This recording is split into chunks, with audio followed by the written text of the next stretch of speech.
नमस्कार. आम्ही भूकन्या या कार्यक्रमासाठी उपस्थित असलेल्या आपल्या सगळ्यांचं खूप खूप स्वागत आहे. नुकतीच आपल्या वंदे मातरम या राष्ट्रीय गीताला 150 वर्ष पूर्ण झाली आहेत.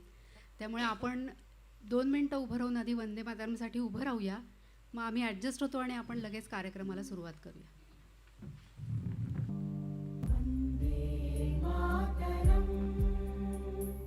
वन्दे मातरम् सुजलां सुफलां मलयज शीतलां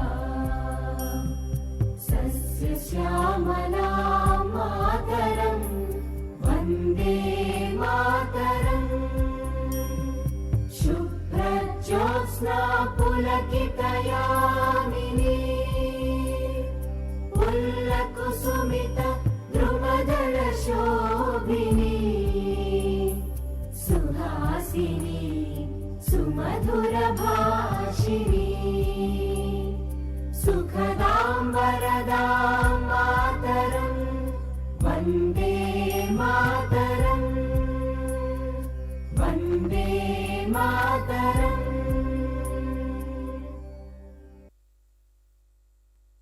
भारत माता की, भारत माता की, भारत माता की.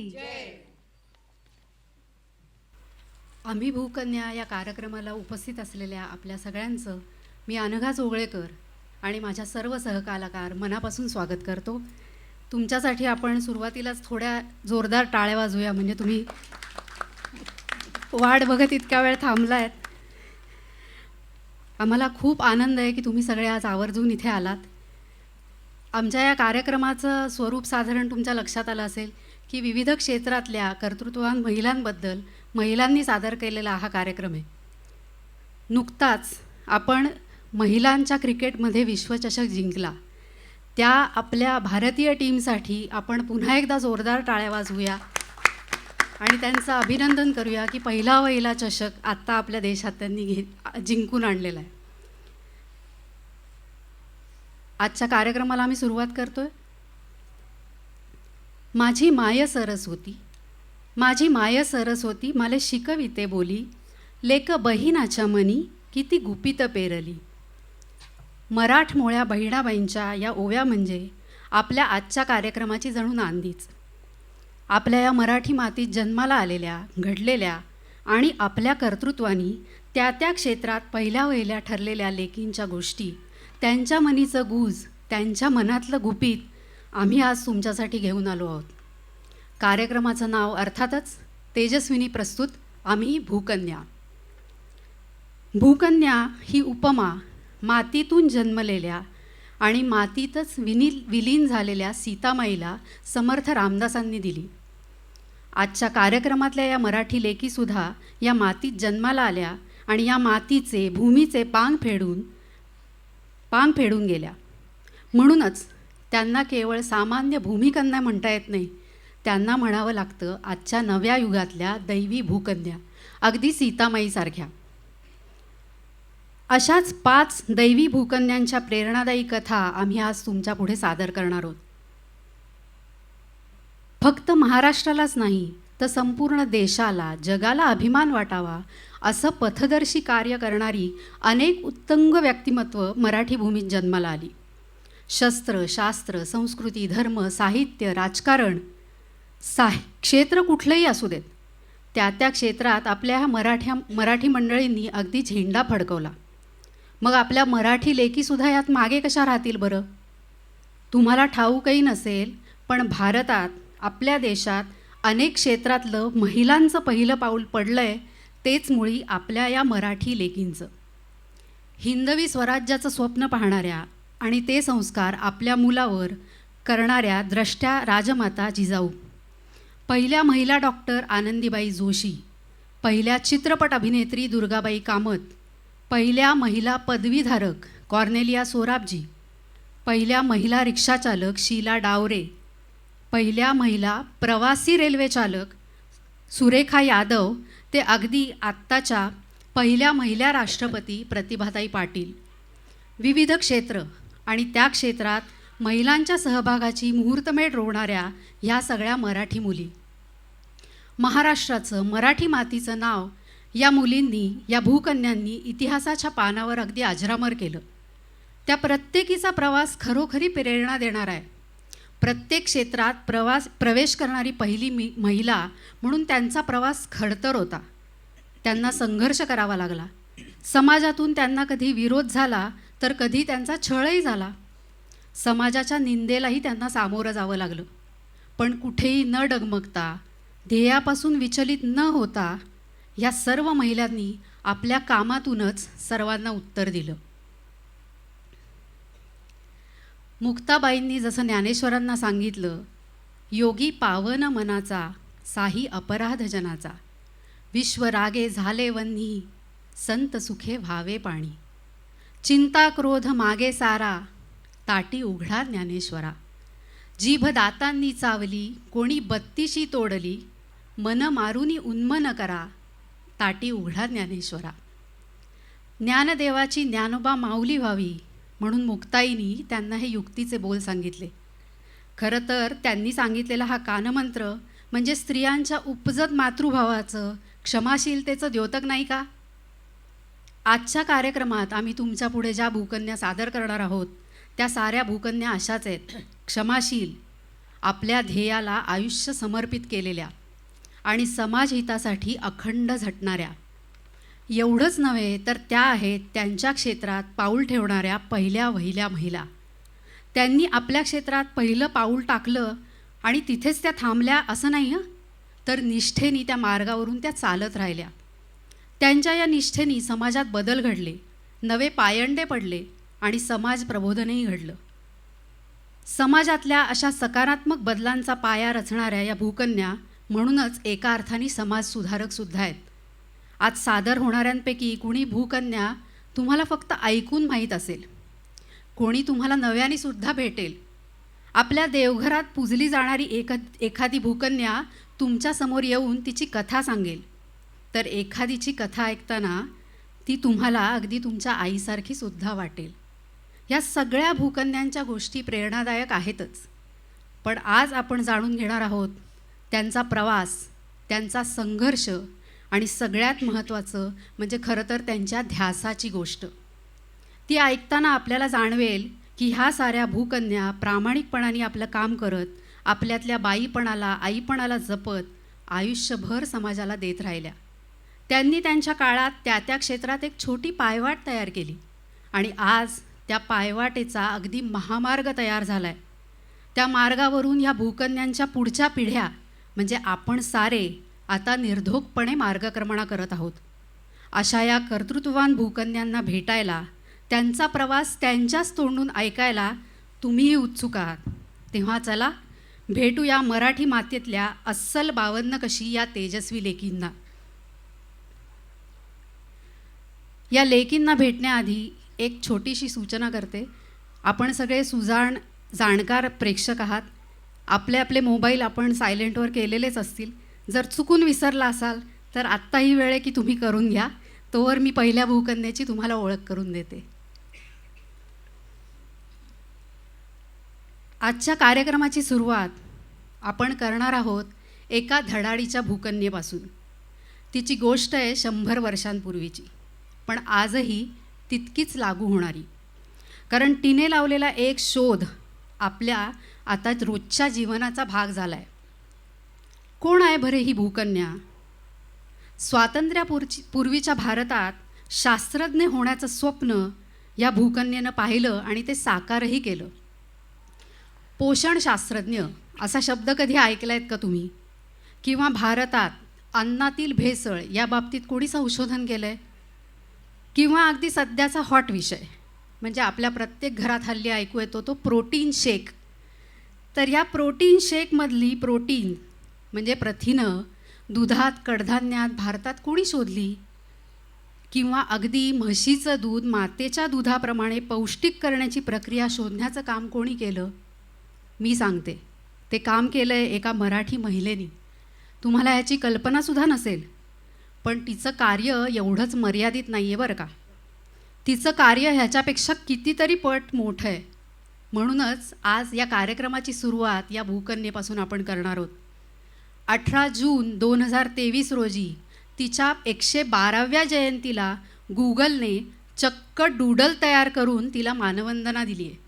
आणि ती भूकन्या आहे ती म्हणजे भारताची पहिली महिला जीवरसायनशास्त्रज्ञ डॉक्टर कमला भागवत सोहनी. भारतीय विज्ञान जगातील झळाळणाऱ्या या तारकेची गोष्ट तुम्हाला प्रेरणा देणारच आहे, पण त्याहीपेक्षा एक जाणीव देणार आहे एका महिलेच्या जिद्दीची, कष्टांची आणि तिने आपल्याच कामातून फेडलेल्या समाज ऋणाची. ऐकूया शास्त्रज्ञ डॉक्टर कमला यांची गोष्ट आणि सादर करणार आहेत राजलक्ष्मी वैशंपायन.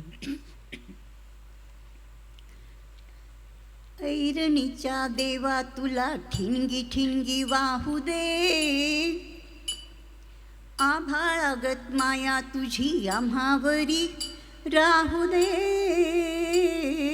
आभाळागत माया तुझी आम्हावरी राहू दे.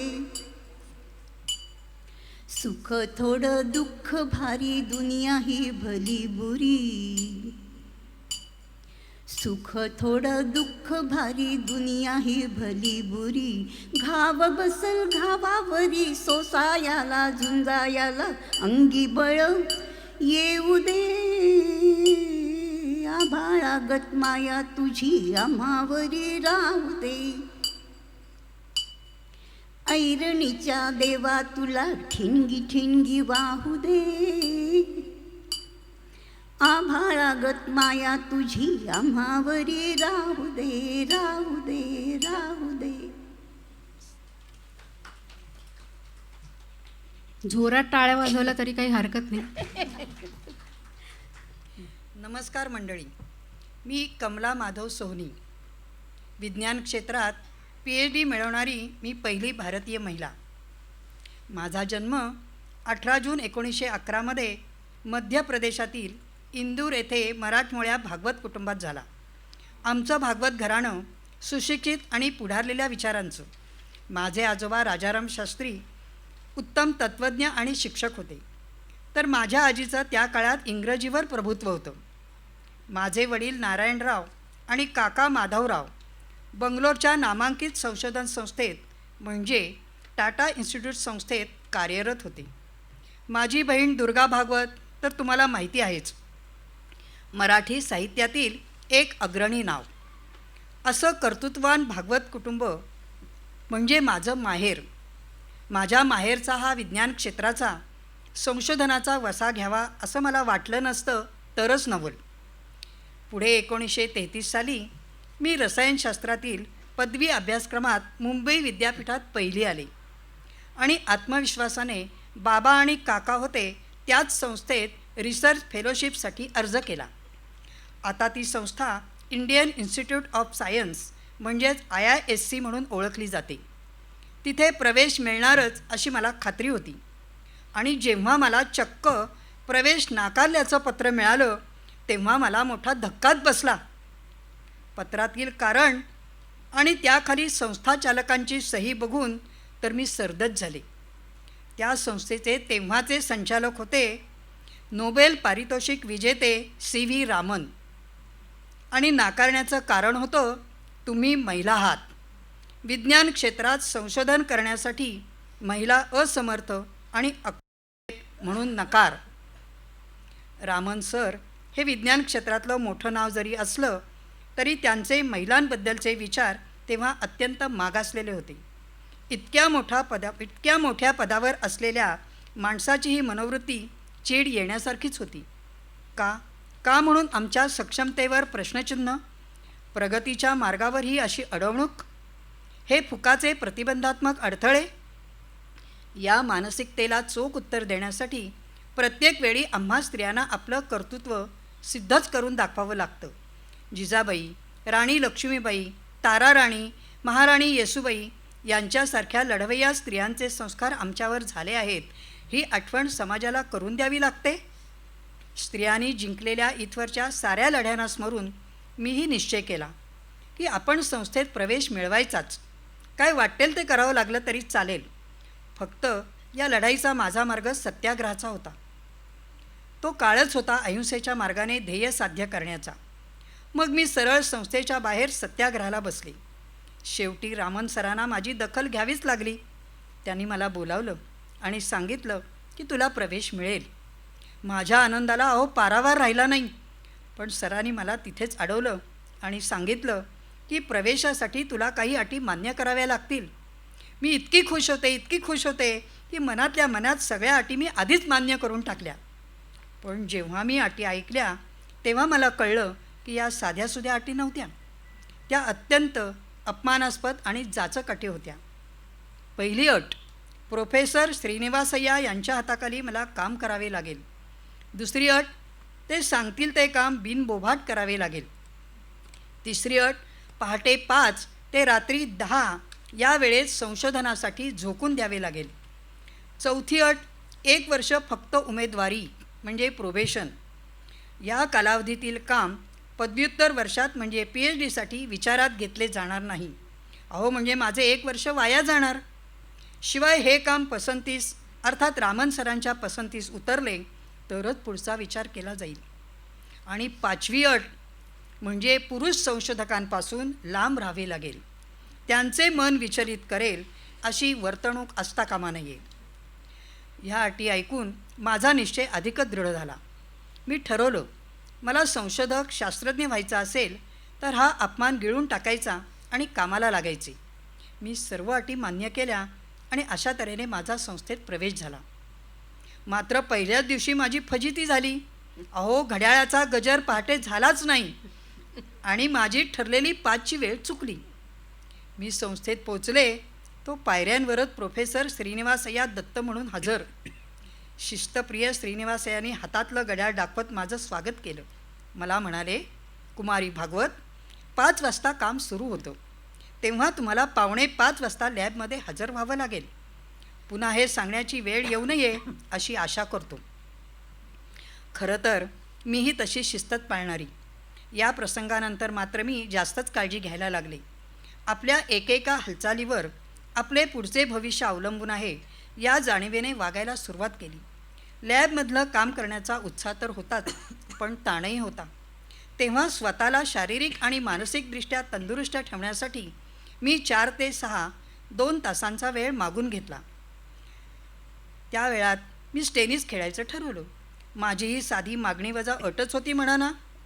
अर्थात माझी मागणी मान्य करताना ओघाने अटी आल्याच. तुमच्यासोबत पुरुष खेळायला येणार नाहीत, तुम्हाला एकटीलाच खेळावं लागेल. अडला हरी असं म्हणत मी मान्य केलं. ते 2 तास मी नेटानं खेळायचे, तेही चक्क भिंतीसोबत. खरं सांगते, या खेळामुळे मला फायदाच झाला. माझं स्वास्थ्य आणि एकाग्रता दोन्ही सुधारतच गेलं. एक महिला म्हणून माझ्यावर अनेक बंधनं घातली गेली आणि तरीही एक महिला म्हणूनच या सर्व बंधनांना मी माझ्या बाजूने वळवू शकले. मनातलं ठरवलेलं मिळवण्यासाठी कष्टांना कधीही नाही म्हटलं नाही. आपलं काम चोख करत गेले आणि त्यात यश मला मिळालंही. माझं काम पाहून रामन सर संतुष्ट तर झालेच, पण स्त्रियांकडे बघण्याचा त्यांचा दृष्टिकोन बदलला. बघता बघता त्यांनी पदव्युत्तर शिक्षणासाठी संस्थेची कवाडं महिलांसाठी खुली केली. माझ्या इच्छाशक्तीने, कृतीने आणि सातत्याने एक नवीन सुरुवात झाली, ह्याचाच मला सगळ्यात जास्त आनंद आहे. निदान विज्ञान संशोधन क्षेत्रात तरी आता एक स्त्री म्हणून कोणतीही अडचण येणार नव्हती किंवा कुठल्याही अटींचा सामना करावा लागणार नव्हता. त्यानंतर टाटा इन्स्टिट्यूटमध्ये MSc संपून मी केम्ब्रिजला हॉपकिन लॅबमध्ये दाखल झाले. डॉक्टर रिस्टर आणि नंतर डॉक्टर हिल यांच्या हाताखाली मी चक्क बटाट्यावर संशोधन केलं. क्रायटोक्रोम C या मानवी, पशु आणि वनस्पती पेशींमध्ये आढळणाऱ्या एन्झाईमचा मला शोध लागला. 40 पानांचा शोधनिबंध मी अवघ्या 14 महिन्यात पूर्ण केला. PhD मिळवली आणि ठरवल्याप्रमाणे मायदेशी परत आले. त्यानंतर Lady Hardinge Medical College Delhi, nutrition research lab Coonoor आणि Royal Institute of Science Mumbai अशा संस्थांमध्ये मी काम केलं. टाटा इन्स्टिट्यूटमध्ये दूध, डाळी आणि शेंगांमधील प्रथिने हा माझा मुख्यतः संशोधनाचा विषय होता. पुढे निरनिराळ्या संस्थांमध्ये काम करताना व्हिटॅमिन आणि शेंगांमधील पोषणमूल्ये, वंचित समाजात सेवन केले जाणारे अन्नघटक आणि मुख्य म्हणजे नीरा अशा अनेक विषयांवर मी संशोधन केलं. नीरेच्या संशोधनाची संधी तर मला थेट राष्ट्रपती भवनातून मिळाली. तेव्हाचे राष्ट्रपती डॉक्टर राजेंद्र प्रसाद यांनी केलेल्या सूचनेमुळे मी नीरेवर संशोधन केले. व्हिटॅमिन ए आणि सी तसेच लोहाचे उत्तम प्रमाण असलेल्या नीरेचे सेवन हे कुपोषणाला चोख उत्तर आहे हे मला आढळून आले. आदिवासी मुले, गर्भवती महिला यांच्यासाठी नीरा हे सहज उपलब्ध असणारे आणि सगळ्यांना परवडेल असे वरदान ठरले. माझ्या या विषयातील कामासाठी मला राष्ट्रपती पदकही मिळाले. आज जागोजागी दिसणारी नीरा केंद्र बघितली आणि त्यावर लिहिलेले नीरेचे फायदे पाहिले की आपण केलेल्या कामाचं चीज झाल्यासारखं वाटतं. त्याबरोबरच हरभरा आणि लिंबू यांचे मिश्रण स्कर्व्ही आजारात कसे उपयोगी पडते, अन्न भेसळ कशी ओळखावी, स्वयंपाक करताना कोणती काळजी घ्यावी, अशा आहारशास्त्रीय विषयांवरही मी अनेक वर्षे काम केले. आहारगाथा हे पुस्तकही लिहिलं. त्याशिवाय हॉपकिन्स संशोधन संस्थेची पुनर्रचना करायची. बडोद्याला सयाजीराव गायकवाड विद्यापीठात जीवरसायनशास्त्राचा स्वतंत्र विभाग सुरू करायचा आहे. कमलाजींना बोलवा, कमलाजी हव्यातच असा विश्वास मी निर्माण करू शकले. भारतीय ग्राहक मार्गदर्शन संस्थेचे अध्यक्षपदही मला भूषवता आले. कुठल्याही कामाची मी कधी लाज बाळगली नाही आणि कामाच्या गुणवत्तेत कधीही तडजोड केली नाही. कामावर, प्रयत्नांवर श्रद्धा ठेवत मी माझा सारा प्रवास केला. स्त्रियांच्या बाबतीत, कुपोषणाच्या बाबतीत, अन्न भेसळी संदर्भात आज समाजात खूप जागृती झाली आहे. आपल्या समाजाने या सर्वच विषयात खूपच प्रगती केली आहे. माझी शिकण्याची धडपड, संशोधनाचा मी घेतलेला वसा आणि माझ्यातून घडलेलं समाजोपयोगी कार्य हे सारं या प्रगतीचाच एक भाग नाही का? आणि म्हणूनच एक शास्त्रज्ञ आणि एक स्त्री म्हणूनही मला याचा खूप खूप आनंद आणि समाधान आहे. माझ्यासारख्या एका कमलाला यात खारीचा वाटा उचलता आला, हाच खरं तर माझ्यासाठी सगळ्यात मोठा पुरस्कार. धन्यवाद.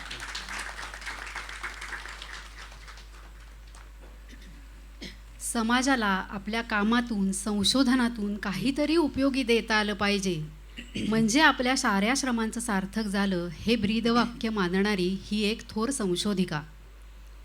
एक भारतीय म्हणून आपण खरं तर त्यांना वंदन केलं पाहिजे. एक स्त्री म्हणून डॉक्टर कमला सोहनी यांनी खूप संघर्ष केला, पण खरं तर त्यांच्यातल्या शास्त्रज्ञाचंही आपण तेवढंच कौतुक केलं पाहिजे, कारण नीरेसारखं एक आरोग्यपूर्ण वरदान त्यांनी संशोधन करून आपल्यापर्यंत पोचवलं. तेव्हा पुढच्या वेळी जेव्हा नीरेच्या टपरीवर जाल, तिथे लिहिलेले फायदे वाचाल आणि नीरेचा ग्लास आपल्या पोटात रिचवाल, तेव्हा डॉक्टर कमलांना थँक्यू म्हणायला अजिबात विसरू नका. चला आता वळूया आपल्या पुढच्या भूकन्येकडे. पुण्याचीच ही तडफदार आणि अत्यंत बुद्धिमान अशी गणितज्ञ. खरं तर तिचं मुख्य शिक्षण गणिताचं, पण तिचं कार्य मात्र समाज प्रबोधनाचं. आपल्या पुणेकरांना खरं तर अभिमान वाटावा अशी ही रोखठोक भूकन्या म्हणजे शकुंतलाबाई परांजपे. आपल्यातल्या अनेक जणांना रँगलर परांजपेंची मुलगी किंवा सई परांजपेंची आई म्हणून त्यांची ओळख आहे, पण खरं तर स्वतः शकुंतलाबाई अतिशय हरहुन्नरी होत्या. त्या गणितज्ञ होत्या, अभिनेत्री होत्या, आमदार होत्या, खासदार होत्या, लेखिका होत्या आणि त्या काळात चक्क कुटुंब नियोजनाच्या कामावर त्यांनी भरपूर काम केलं. या विषयावर समाजाचं प्रबोधन केलं. तुम्हाला खरंच आश्चर्य वाटलं असेल ना की कोणीतरी एक हुशार परदेशात शिकलेली ही गणितज्ञ सिनेमात काम करते, पुस्तकं लिहिते आणि नंतर चक्क कुटुंब नियोजनाच्या विषयाला वाहून घेते आणि त्या काळच्या समाजाच्या चर्चेचा विषय होते. त्यांची गोष्ट जेव्हा आपण ऐकू ना, तेव्हा तुम्हाला जाणवेल की प्रवाहाच्या विरुद्ध पोहण्याची ताकद या भूकन्येने दाखवली. शकुंतलाबाईंच्या बोलण्यातला बेधडकपणा हा विचारी होता, ध्यासाचा होता, ध्येयपूर्ण होता. आपल्या झंझावाती स्वभावाचा उपयोग त्यांनी समाजासाठी केला. कुटुंब नियोजन या शब्दाची जेव्हा कुजबूजसुद्धा ऐकू येत नव्हती आणि केली जात नव्हती, त्या काळात शकुंतलाबाईंनी या कामासाठी अख्खा महाराष्ट्र पिंजून काढला. त्या या विषयाला घाबरल्या नाहीत, कचरल्या नाहीत, उलट थेट लोकसंख्या विस्फोटाच्या विषयाला त्यांनी हातच घातला. आणि त्यांचा हा निर्धार, थेटपणा आणि हे असलं तेव्हाच्या काळातलं कुटुंब नियोजनाचं अवघड काम करताना त्यांनी दाखवलेली हुशारी बघून आपल्याला आजही स्तिमित व्हायला होतं. शकुंतलाबाईंनी काम केलेल्या कुंकू या चित्रपटातलं आपल्या सगळ्यांच्या आवडीचं आणि शकुंतलाबाईंच्या प्रवासाला साजेचं असं एक गाणं आधी ऐकूया आणि मग ऐकूया ललिता वैशंपायन यांच्याकडून शकुंतलाबाई या पुण्याच्या धाडसी कन्येची कथा. मन शुद्ध तुझं गोष्ट आहे पृथ्वी मोलाची, हा पृथ्वी मोलाची. तू चाल पुढं तुला रगड्या भीती कशाची, परवा भिकुनाची. मन शुद्ध तुझं गोष्ट आहे पृथ्वी मोलाची, हा पृथ्वी मोलाची. झेंडा भल्या कामाचा जो घेऊन निघाला, झेंडा भल्या कामाचा जो घेऊन निघाला. काटकुट वाटे मंदे बोचती तेला, काटकुट वाटे मंदे बोचती तेला. रगत निघल तरी भी हसल शाबास त्याची. तू चाल पुढं तुला रगड्या भीती कशाची, परवा भिकुनाची. मन शुद्ध तुझं गोष्ट आहे पृथ्वी मोलाची. तू चाल पुढं तुला रगड्या भीती कशाची, परवा भिकुनाची.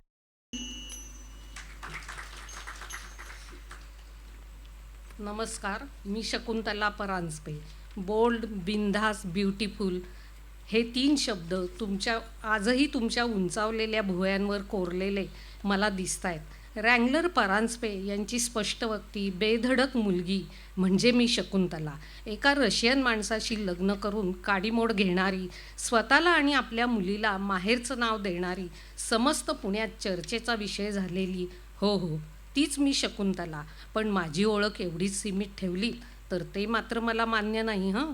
आणि का मान्य नाही हे कळण्यासाठी तुम्हाला माझी गोष्ट ऐकावी लागेल. भारताचे पहिले सिनियर रँगलर रघुनाथ पुरुषोत्तम परांजपे म्हणजे माझे वडील. मी त्यांना आप्पा म्हणत असे. संस्कृतमध्ये मॅट्रिकला मुलींमध्ये पहिली येऊन यमुनाबाई दळवी स्कॉलरशिप मिळवलेली माझी आई म्हणजे सई जोशी परांजपे. तर या मांजरप्रेमी, तडफदार, तल्लख बुद्धीच्या परांजपे कुळात 17 जानेवारी 1906 रोजी माझा जन्म झाला. हुजूरपागा, फर्ग्युसन या दोन्ही नामवंत संस्थांमध्ये माझं शिक्षण झालं. त्यानंतर आप्पांसारखीच मीही पुढील शिक्षणासाठी केम्ब्रिजला गेले. तिथे मी गणितात पदवी मिळवली आणि पुढे लंडन विद्यापीठातून शिक्षणशास्त्रात डिप्लोमा पूर्ण केला. नंतर जिनिवामध्ये इंटरनॅशनल लेबर ऑर्गनायझेशनमध्ये कामही केलं. मी धाडसाने पुढे युरोपभर फिरले. तिथली संस्कृती, विचार, भाषा हे मी मुक्त मनानं तिथे अनुभवलं आणि त्यातून खूप काही शिकले. माझ्या ह्या परदेशातील वास्तव्यात इंग्रजी आणि फ्रेंच या 2 भाषांवर मी अगदी प्रभुत्व मिळवलं. संस्कृत, मराठी, हिंदी इतकंच मी त्यांनाही आपलंसं करून टाकलं. मायदेशीच्या ओढीने माझ्या मुलीला, सईला घेऊन मी भारतात परतल्यावर वेगवेगळ्या क्षेत्रात काम करायची मला संधी मिळाली. सैरंद्री, कुंकू, भक्त प्रल्हाद, स्त्री, लोकशाहीर राम जोशी, दुनिया न माने अशा काही मराठी, हिंदी चित्रपटात मी कामे केली. पण माझं खरं सामाजिक कार्य सुरू झालं ते माझ्या मामेभावामुळे, रघुनाथ धोंडो कर्वे याच्यामुळे. त्याचंही टोपण नाव आप्पाच बरं का.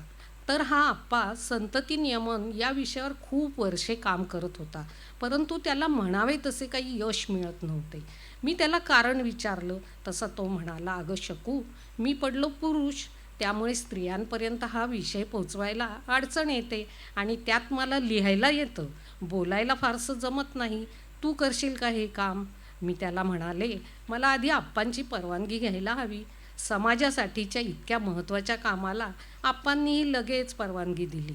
मग मी थेट मुंबईला जाऊन त्याच्याकडून प्रशिक्षण घेतलं आणि पुण्यात येऊन माझ्या कामाचा श्रीगणेशा केला. संतती नियमन विषयक मार्गदर्शन मिळेल अशी घराबाहेर चक्क पाटी लावून टाकली. पाटीवरचा मजकूर असा होता, श्रीमती शकुंतलाबाई परांजपे या स्त्रिया स्वतः तपासून योग्य आकाराची रबरी टोपीची निवड करून ती वापरण्यासंबंधी संपूर्ण माहिती देतील. टोपीबरोबर वापरावी लागणारी जेली व टोपी त्याचकडे विकत मिळेल. गरजूंनी त्याचकडे चौकशी करावी. भेटण्याची वेळ दुपारी 3 ते 5. पत्ता number 1220 Wrangler Paranjpe road, Bhamburda, Pune. ही पाटी पाहून त्या काळच्या पुण्याने माझी यथेच्छ निंदा केली, खिल्ली उडवली. कारण तो काळ हा संतती नियमन असा शब्द उच्चारणे म्हणजे अपमान वाटण्याचा. हा विषय अगदी निषिद्धच म्हणा ना. गरज वाटत आणि पटत असली तरी समाजभीतीने त्यापासून लोक दूरच राहत असत. त्यातून मी लिहिलेली वेळ भर दिवसाची, त्यामुळे कोणी बघितलं तर काय असं वाटून फारसा प्रतिसाद काही मिळाला नाही. मग माझ्या लक्षात आलं, मी वेळ बदलली आणि थोडी संध्याकाळची केली. आणि काय आश्चर्य, बायका येऊ लागल्या. तेव्हा खरं तर बायकांचं विश्व चूल आणि मूल एवढंच मर्यादित. स्त्री पुरुष सहजासहजी यासाठी भेटायला येणं हे अवघडच होतं. त्यातून कर्मठ सनातनी लोकांचा त्रास होता तो वेगळाच.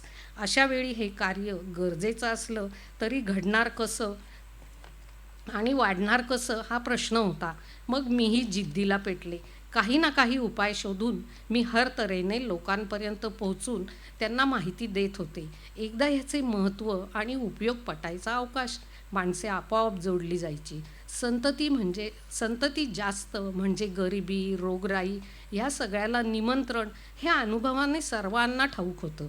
कुटुंबाच्या कुटुंब भावनिक आणि आर्थिक ओढाताणीत भरडून निघायची.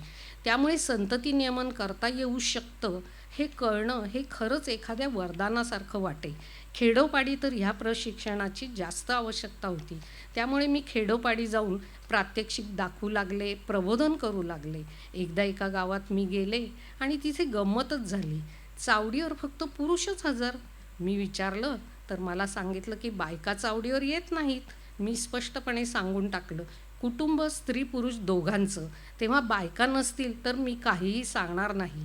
तेव्हा एक मारवाडी गृहस्थ पुढे आले आणि म्हणाले, आमच्या घरी चला, तिथे सगळ्या बायका नक्की जमतील. आणि खरंच त्यांच्या घरी बायका पुरुष सगळे जमले आणि अर्थातच मी एकत्र सर्वांना माहिती दिली.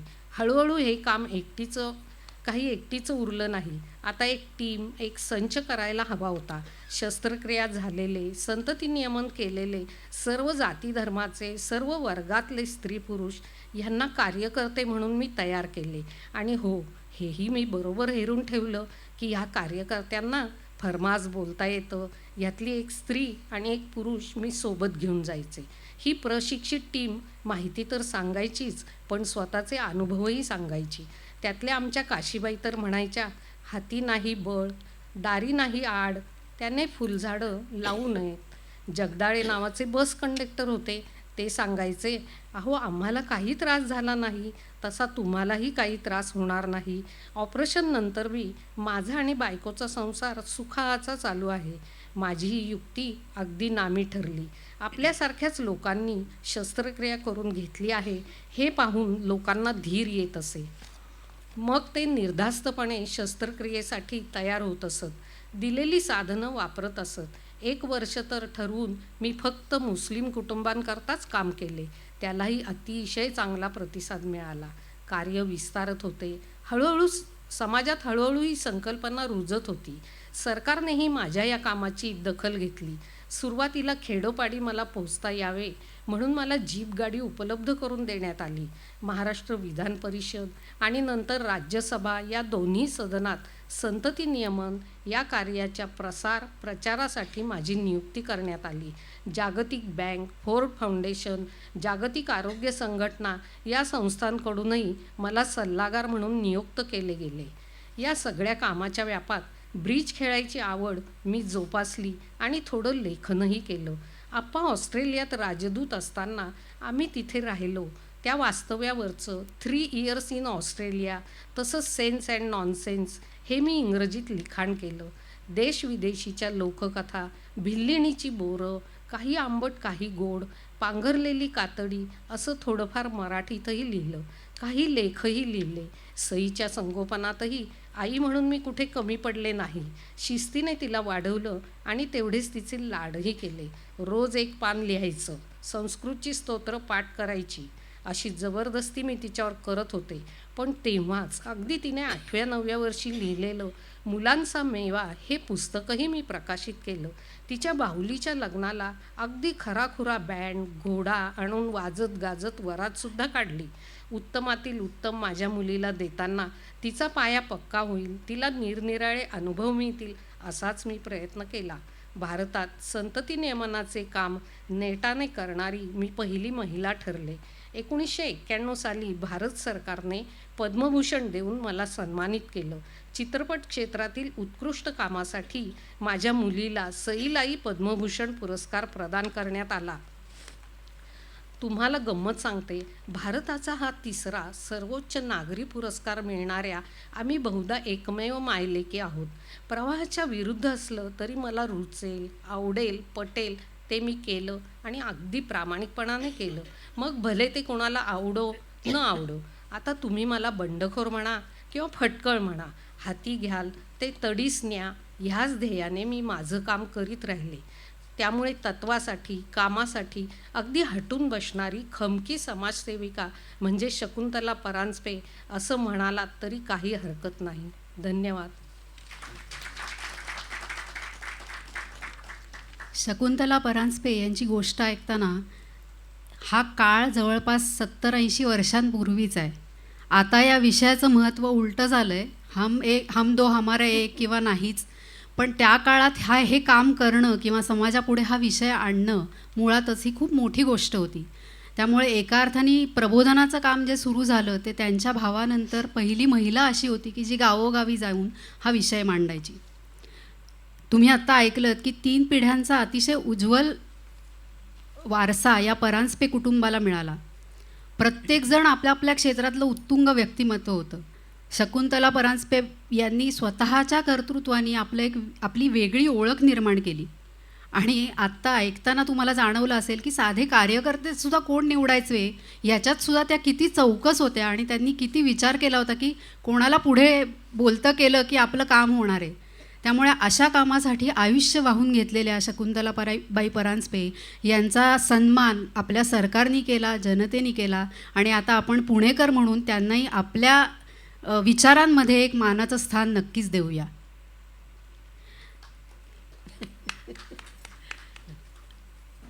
आता आपल्या भेटीला येणार आहे ती पुण्याचीच अजून एक भूकन्या. ही आहे अगदी एका वेगळ्या क्षेत्रातली बरं का. तर आपला भारत देश म्हणजे हजारो वर्षांची प्राचीन परंपरा. या सुजलाम सुफलाम देशात भारतीय शास्त्रीय संगीत आणि नृत्याचा इतिहासही असाच हजारो वर्ष जुना आहे. मंदिराच्या प्रांगणात देवासमोर देवाला समर्पित अशी ही संगीत नृत्यकला भारतात सुरू झाली. काळ बदलला तसं ह्या कलेचं स्वरूपही बदललं. देवाच्या देवळातून ही कला राजे महाराजांच्या महालात पोचली आणि नंतर तिथून सर्वसामान्यांच्या समोर भव्य व्यासपीठांवर. आजच्या काळात तर ही कला फक्त मनोरंजनाची राहिली नाही तर समाज प्रबोधनाची सुद्धा झाली आहे. एवढ्या मोठ्या कालखंडात नृत्यकलेतसुद्धा अनेक चढउतार झाले. त्याच्यातही अनेक स्थित्यंतरं घडली. फक्त स्त्री नृत्यांगना किंवा फक्त पुरुष नर्तक इथपासून ते आजच्या आधुनिक काळात नृत्यकलेपुढे स्त्री पुरुष असा कुठलाही भेदभाव नाही इथपर्यंत हा प्रवास झाला. तुम्हाला हा सगळा इतिहास सांगण्याचं कारण असं की महाराष्ट्रात नृत्यकलेतल्या अशाच एका मोठ्या स्थित्यंतराचं कारण ठरली एक महिला, एक मराठी भूकन्या, ज्यांची गोष्ट आता आपण ऐकणार आहोत. त्यांचा प्रवास ऐकला की तुम्हालाही पटेल की कलेलासुद्धा असतो, त्याचीही साधना करावी लागते. आणि काय लागतं ही साधना करण्यासाठी? तर ती लागते ती तल्लख बुद्धिमत्ता, कलेप्रती संपूर्ण समर्पण आणि ती कला समृद्ध करत राहण्याचं द्रष्टेपण. कलाविश्वातली नृत्यातील प्रवाह आपल्या कार्याने, आपल्या ध्यासाने बदलणाऱ्या त्या विद्वान नृत्यांगनेचं नाव आहे पंडिता रोहिणी भाटे म्हणजेच बेबीताई. कथक या उत्तर भारतीय नृत्यशैलीला मराठी सर्वसामान्य घरांमध्ये पोचवण्यात त्यांचा सिंहाचा वाटा आहे. पुण्यासारख्या कधी कर्मठ तर कधी सुधारक अशा शहरात एका कथक नृत्य संस्थेची स्थापना करून त्यांनी ही नृत्य चळवळ उभी केली. ही पहिली महिला संचलित नृत्य संस्था म्हणजे नृत्य भारती स्वातंत्र्यपूर्व काळात पुण्यात रोहिणीताईंनी सुरू केली आणि आजतागायत ती यशस्वीपणे सुरू आहे. आज आपल्या समाजाकडून शास्त्रीय नृत्याला भरभरून प्रोत्साहन मिळतं आहे, प्रेम मिळतं आहे, पण मुळात मराठी समाजात ही नृत्याची आवड निर्माण करण्याचं श्रेय कोणाचं असेल तर ते बेबीताईंचं. चला तर मग ऐकूया बेबीताईंच्या ध्यासपूर्ण जीवन प्रवासाची गोष्ट. ती आपल्यापुढे सादर करणार आहेत विमल पालकर. आणि त्याआधी आम्ही सादर करणार आहोत आदरणीय नृत्यगुरू पंडिता रोहिणी भाटे यांनी स्वतः रचलेलं एक गणेश स्तुतीपर कवित्व. जय गौरी सुत गजमुखमंडन शूर्पकर्ण लंबोदर त्रिनयन भालचंद्र मुषकांकित वाहन धातिधा धातिधा धातिधा तद्धा तद्धा तत् शूलपाणिपाशांकुशधारण रक्तवसन भवसंकटतारण कलाकल्पविधि विघ्न विदारण. जय नृत्य प्रणेता, जय बुद्धिप्रदाता, जय भाग्यविधाता.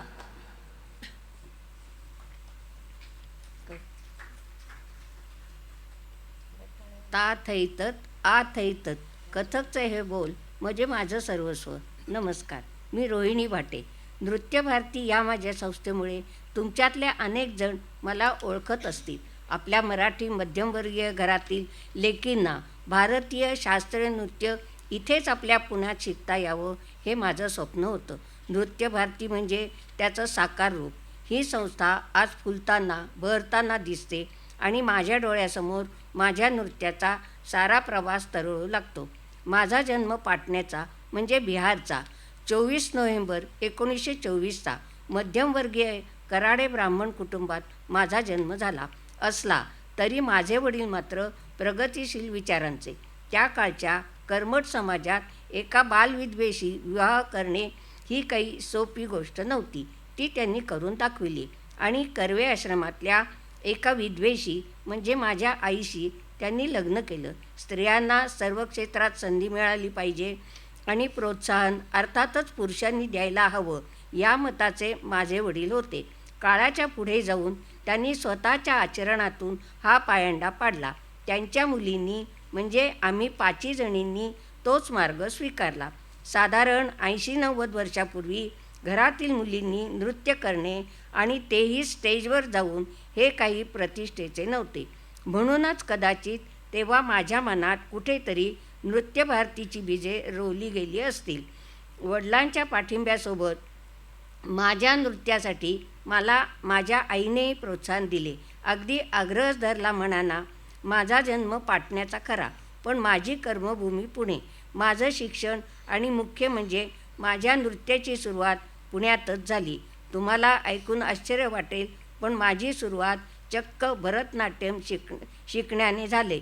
आदरणीय पार्वती कुमार हे माझे गुरु होते. पण का कोणास ठाऊक माझी पावले हळूहळू कथक या उत्तर भारतीय शास्त्रीय नृत्याकडे वळली आणि तेथेच रमली. कुठलीही गोष्ट विशेषतः कला शिकायची असेल तर गुरुशिवाय कसे होणार. माझं सुदैव असं की मला कथक नृत्याचे अतिशय उत्तम गुरु लाभले. सोहनलाल आणि मोहनराव कल्याणपूरकर यांच्याकडून मला कथकची सुरुवातीची विद्या मिळाली आणि नंतर चक्क लखनौमध्ये राहून मी लच्छू महाराजांकडे शिकले. खुद्द लखनौमध्येच ही कला शिकत असल्याने तेथली तेहेबीज रीतिरिवाज आणि नृत्याचे शुद्ध संस्कार माझ्यावर झाले. तुम्हाला माहीत आहे का की शास्त्रीय संगीताप्रमाणे आमच्या नृत्यातही घराणी असतात. मला दीक्षा मिळाली ते कथकच्या जयपूर आणि लखनौ या दोन्ही घराण्यांची. थोडी थोडकी नाही तर 15 वर्षाहून अधिक काळ ही विद्या मी शिकत होते, आत्मसात करत होते. माझ्या पुढच्या वाटचालीचा असा पाया रचला गेला. स्वर, ताल आणि लय यांची उत्तम जाण असणं हे नृत्यासाठी अगदी श्वासासारखं आहे. त्यामुळे जसे नृत्याचे धडे तसेच संगीताचे गायनाचेही धडेही मी गिरविले. केशवराव भोळे, वसंतराव देशपांडे यांच्याकडून शास्त्रीय संगीत तर गजाननराव वाटवे यांच्याकडून मी सुगम संगीत शिकले. माझ्या नृत्य निर्मितीमध्ये या सगळ्यांचा वाटा अर्थातच खूप मोठा आहे. या सर्व गुरूंनी दिलेल्या शिदोरीच्या बळावरच माझी कारकीर्द सुरू झाली. त्यांच्याप्रती आदर म्हणून 11.5 मात्रांचा सोहन ताल मी बांधला. मुळातच मला अभ्यासाची आवड, त्यामुळे कथक सादर करताना मी स्वतः अनेक रचना लिहिल्या. बंदिशी, कविता, पदे, ताल अशा सर्व प्रकारचे साहित्य मी लिहित गेले आणि सादर करत गेले. स्वतः शोध घेऊन विचारपूर्वक मांडणी करत अनेक नृत्य नाट्यांची मी निर्मिती केली. कठपुतली, उषासूक्त, मौन, उडान ही त्यातीलच काही नावे आहेत. ऋग्वेदातील ऋचा असोत किंवा मिया तानसेन यांच्या रचना असोत किंवा माझे स्वतःचे काव्य असो, कथकच्या माध्यमातून हे सारे मूर्त रूपात साकार करण्याचा मी कायम प्रयत्न केला आहे. सोप्या भाषेत सांगायचं तर माझा विचार एकच, कथक शास्त्रीय आणि साहित्यिकदृष्ट्या अधिकाधिक संपन्न कसे करता येईल. माझ्यासाठी कथक म्हणजे फक्त आकर्षक मोहक नृत्य किंवा साधी शारीरिक हालचाल नव्हे, तर कथक हा आत्मजागृती देणारा, परमानंद साधणारा एक परमोच्च आविष्कार आहे. म्हणूनच या कथक नृत्याची सेवा मी हर तऱ्हेने केली. कथक नृत्य आणि मी वेगळे उरलेच नाही. 17व्या वर्षी माझी बायपास झाली आणि डॉक्टरांनी मला विश्रांतीचा सल्ला दिला. ठीक आहे, माझा पुढचा कार्यक्रम मी 3 महिन्यांनी करीन, मी म्हणाले. डॉक्टरांना धक्काच बसला. मी आता नृत्य सादरीकरणाचा विचारच सोडून द्यायला हवा असं त्यांना वाटत होतं. त्यांना कुठे ठाऊक होतं की मागे एका अपघातानंतर माझ्या हातात सळई घालायला लागली आणि तेव्हाचे डॉक्टरही मला अगदी हेच म्हणाले होते, बेबीताई आता नृत्य थांबवा. अर्थात मीही निर्धाराने ते न पाळता माझी नृत्य साधना सुरू ठेवली होती. बायपास नंतरच्या माझ्या पहिल्या कार्यक्रमाला मी सर्व डॉक्टरांना आमंत्रित केलं. सर्वांना अगदी पहिल्या रांकेत बसून माझं नृत्य सादर केलं. त्यांनाही हे पटलं की बेबीताईंना एकच ध्यास आहे आणि तो म्हणजे कथकचा.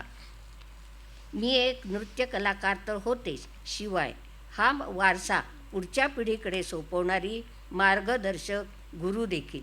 कथकचा अभ्यास करून त्यात डॉक्टरेट मिळवणारी, शोधनिबंध लिहिणारी मी एक शिस्तप्रिय विद्यार्थिनीसुद्धा आहे. अहो एवढंच काय, पण माझ्या या नृत्यप्रवासात मी कवयित्री, लेखिका कधी झाले हे देखील मला कळलं नाही. माझी नृत्य साधना हे माझं आत्मचरित्र मी लिहिलं आणि इसाडोरा डंकन या नर्तिकेचं आत्मचरित्र भाषांतरित करून मी अनुवादकही झाले. कथकची एक अभ्यासू नृत्यांगना असल्याने मला अनेक ठिकाणी आमंत्रित करण्यात आलं. खैरागड आणि इतर काही विद्यापीठामधून कथक विषयाचा अभ्यासक्रम निश्चित करणाऱ्या समितीवर माझी नेमणूक झाली. दिल्ली कथक केंद्राच्या विद्यार्थ्यांसाठी परीक्षक म्हणून मी काम पाहिलं.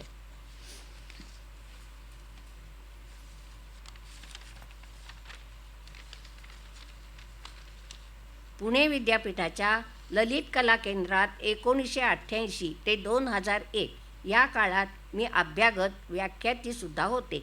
परदेशात देशात अनेक नामवंत नृत्य महोत्सवातून मी नृत्य सादरीकरण केलं. माझं भाग्य असं की प्रभाताई अत्रे, चंद्रकांत कामत, आप्पासाहेब जळगावकर, सुरेश तळवलकर अशा अनेक दिग्गज कलाकारांच्या साथीत मी उत्तमोत्तम नृत्य सादरीकरण केले.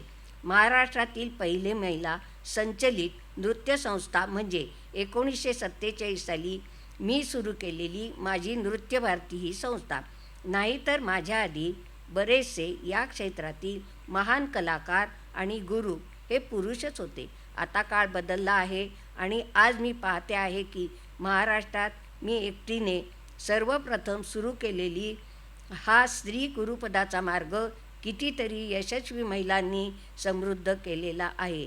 आज आपल्या पुण्यातच सर्व प्रकारच्या शास्त्रीय नृत्यांच्या महिलांनी सुरू केलेल्या संस्था नावारूपाला आलेल्या आहेत. अगदी आमच्या सुनबाईंची म्हणजे शमाची नादरूप ही त्यातीलच एक संस्था. माझ्या या इतक्या वर्षाच्या सगळ्या परिश्रमाचं हेच खरं फलित होय.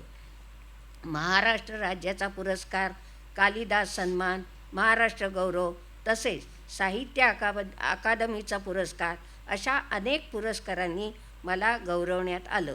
माझ्या नृत्याच्या केलेल्या कार्याचा सन्मान करण्यात आला. माझ्या जर्मन विद्यार्थिनीने कॅरोलने तर चक्क टाईम अँड पेस नावाचा माझ्यावर एक चित्रपट तयार केला. मी उभी केलेली संस्था नृत्य भारतीसुद्धा माझ्या शिष्योत्तमांच्या प्रयत्नाने अगदी जगभरात पोचलेली आहे. माझे देशविदेशातील विद्यार्थी आज कथक ही कला शिकतायत आणि त्याचा प्रसारही करतायत. हे सगळं पाहून म्या लाविले एक छोटे बीज आणि झाला त्याचा वटवृक्ष, असंच आज माझ्या मनात येतं. माझ्या गुरूंचे आशीर्वाद मला मिळाले, प्रेक्षकांची भरभरून दाद मिळाली, पुरस्कार सन्मान मिळाले, उत्तम शिष्या मला लाभल्या आणि कथकची ही दिंडी विस्तारत गेली. महाराष्ट्रासारख्या पुरोगामी राज्यातील पुण्यासारख्या सांस्कृतिक पंढरीच्या शिरपेचात मला हा कलेचा आणि कथक संस्काराचा मानाचा तुरा रोवता आला. याचा मला खरा आनंद आहे. तुमच्या कानावर जेव्हा जेव्हा कथकचे बोल येतील, घुंगराचे तत्कार ऐकू येतील, तेव्हा तेव्हा माझी म्हणजे या रोहिणीची आठवण तुमच्या मनात नक्की येईलच.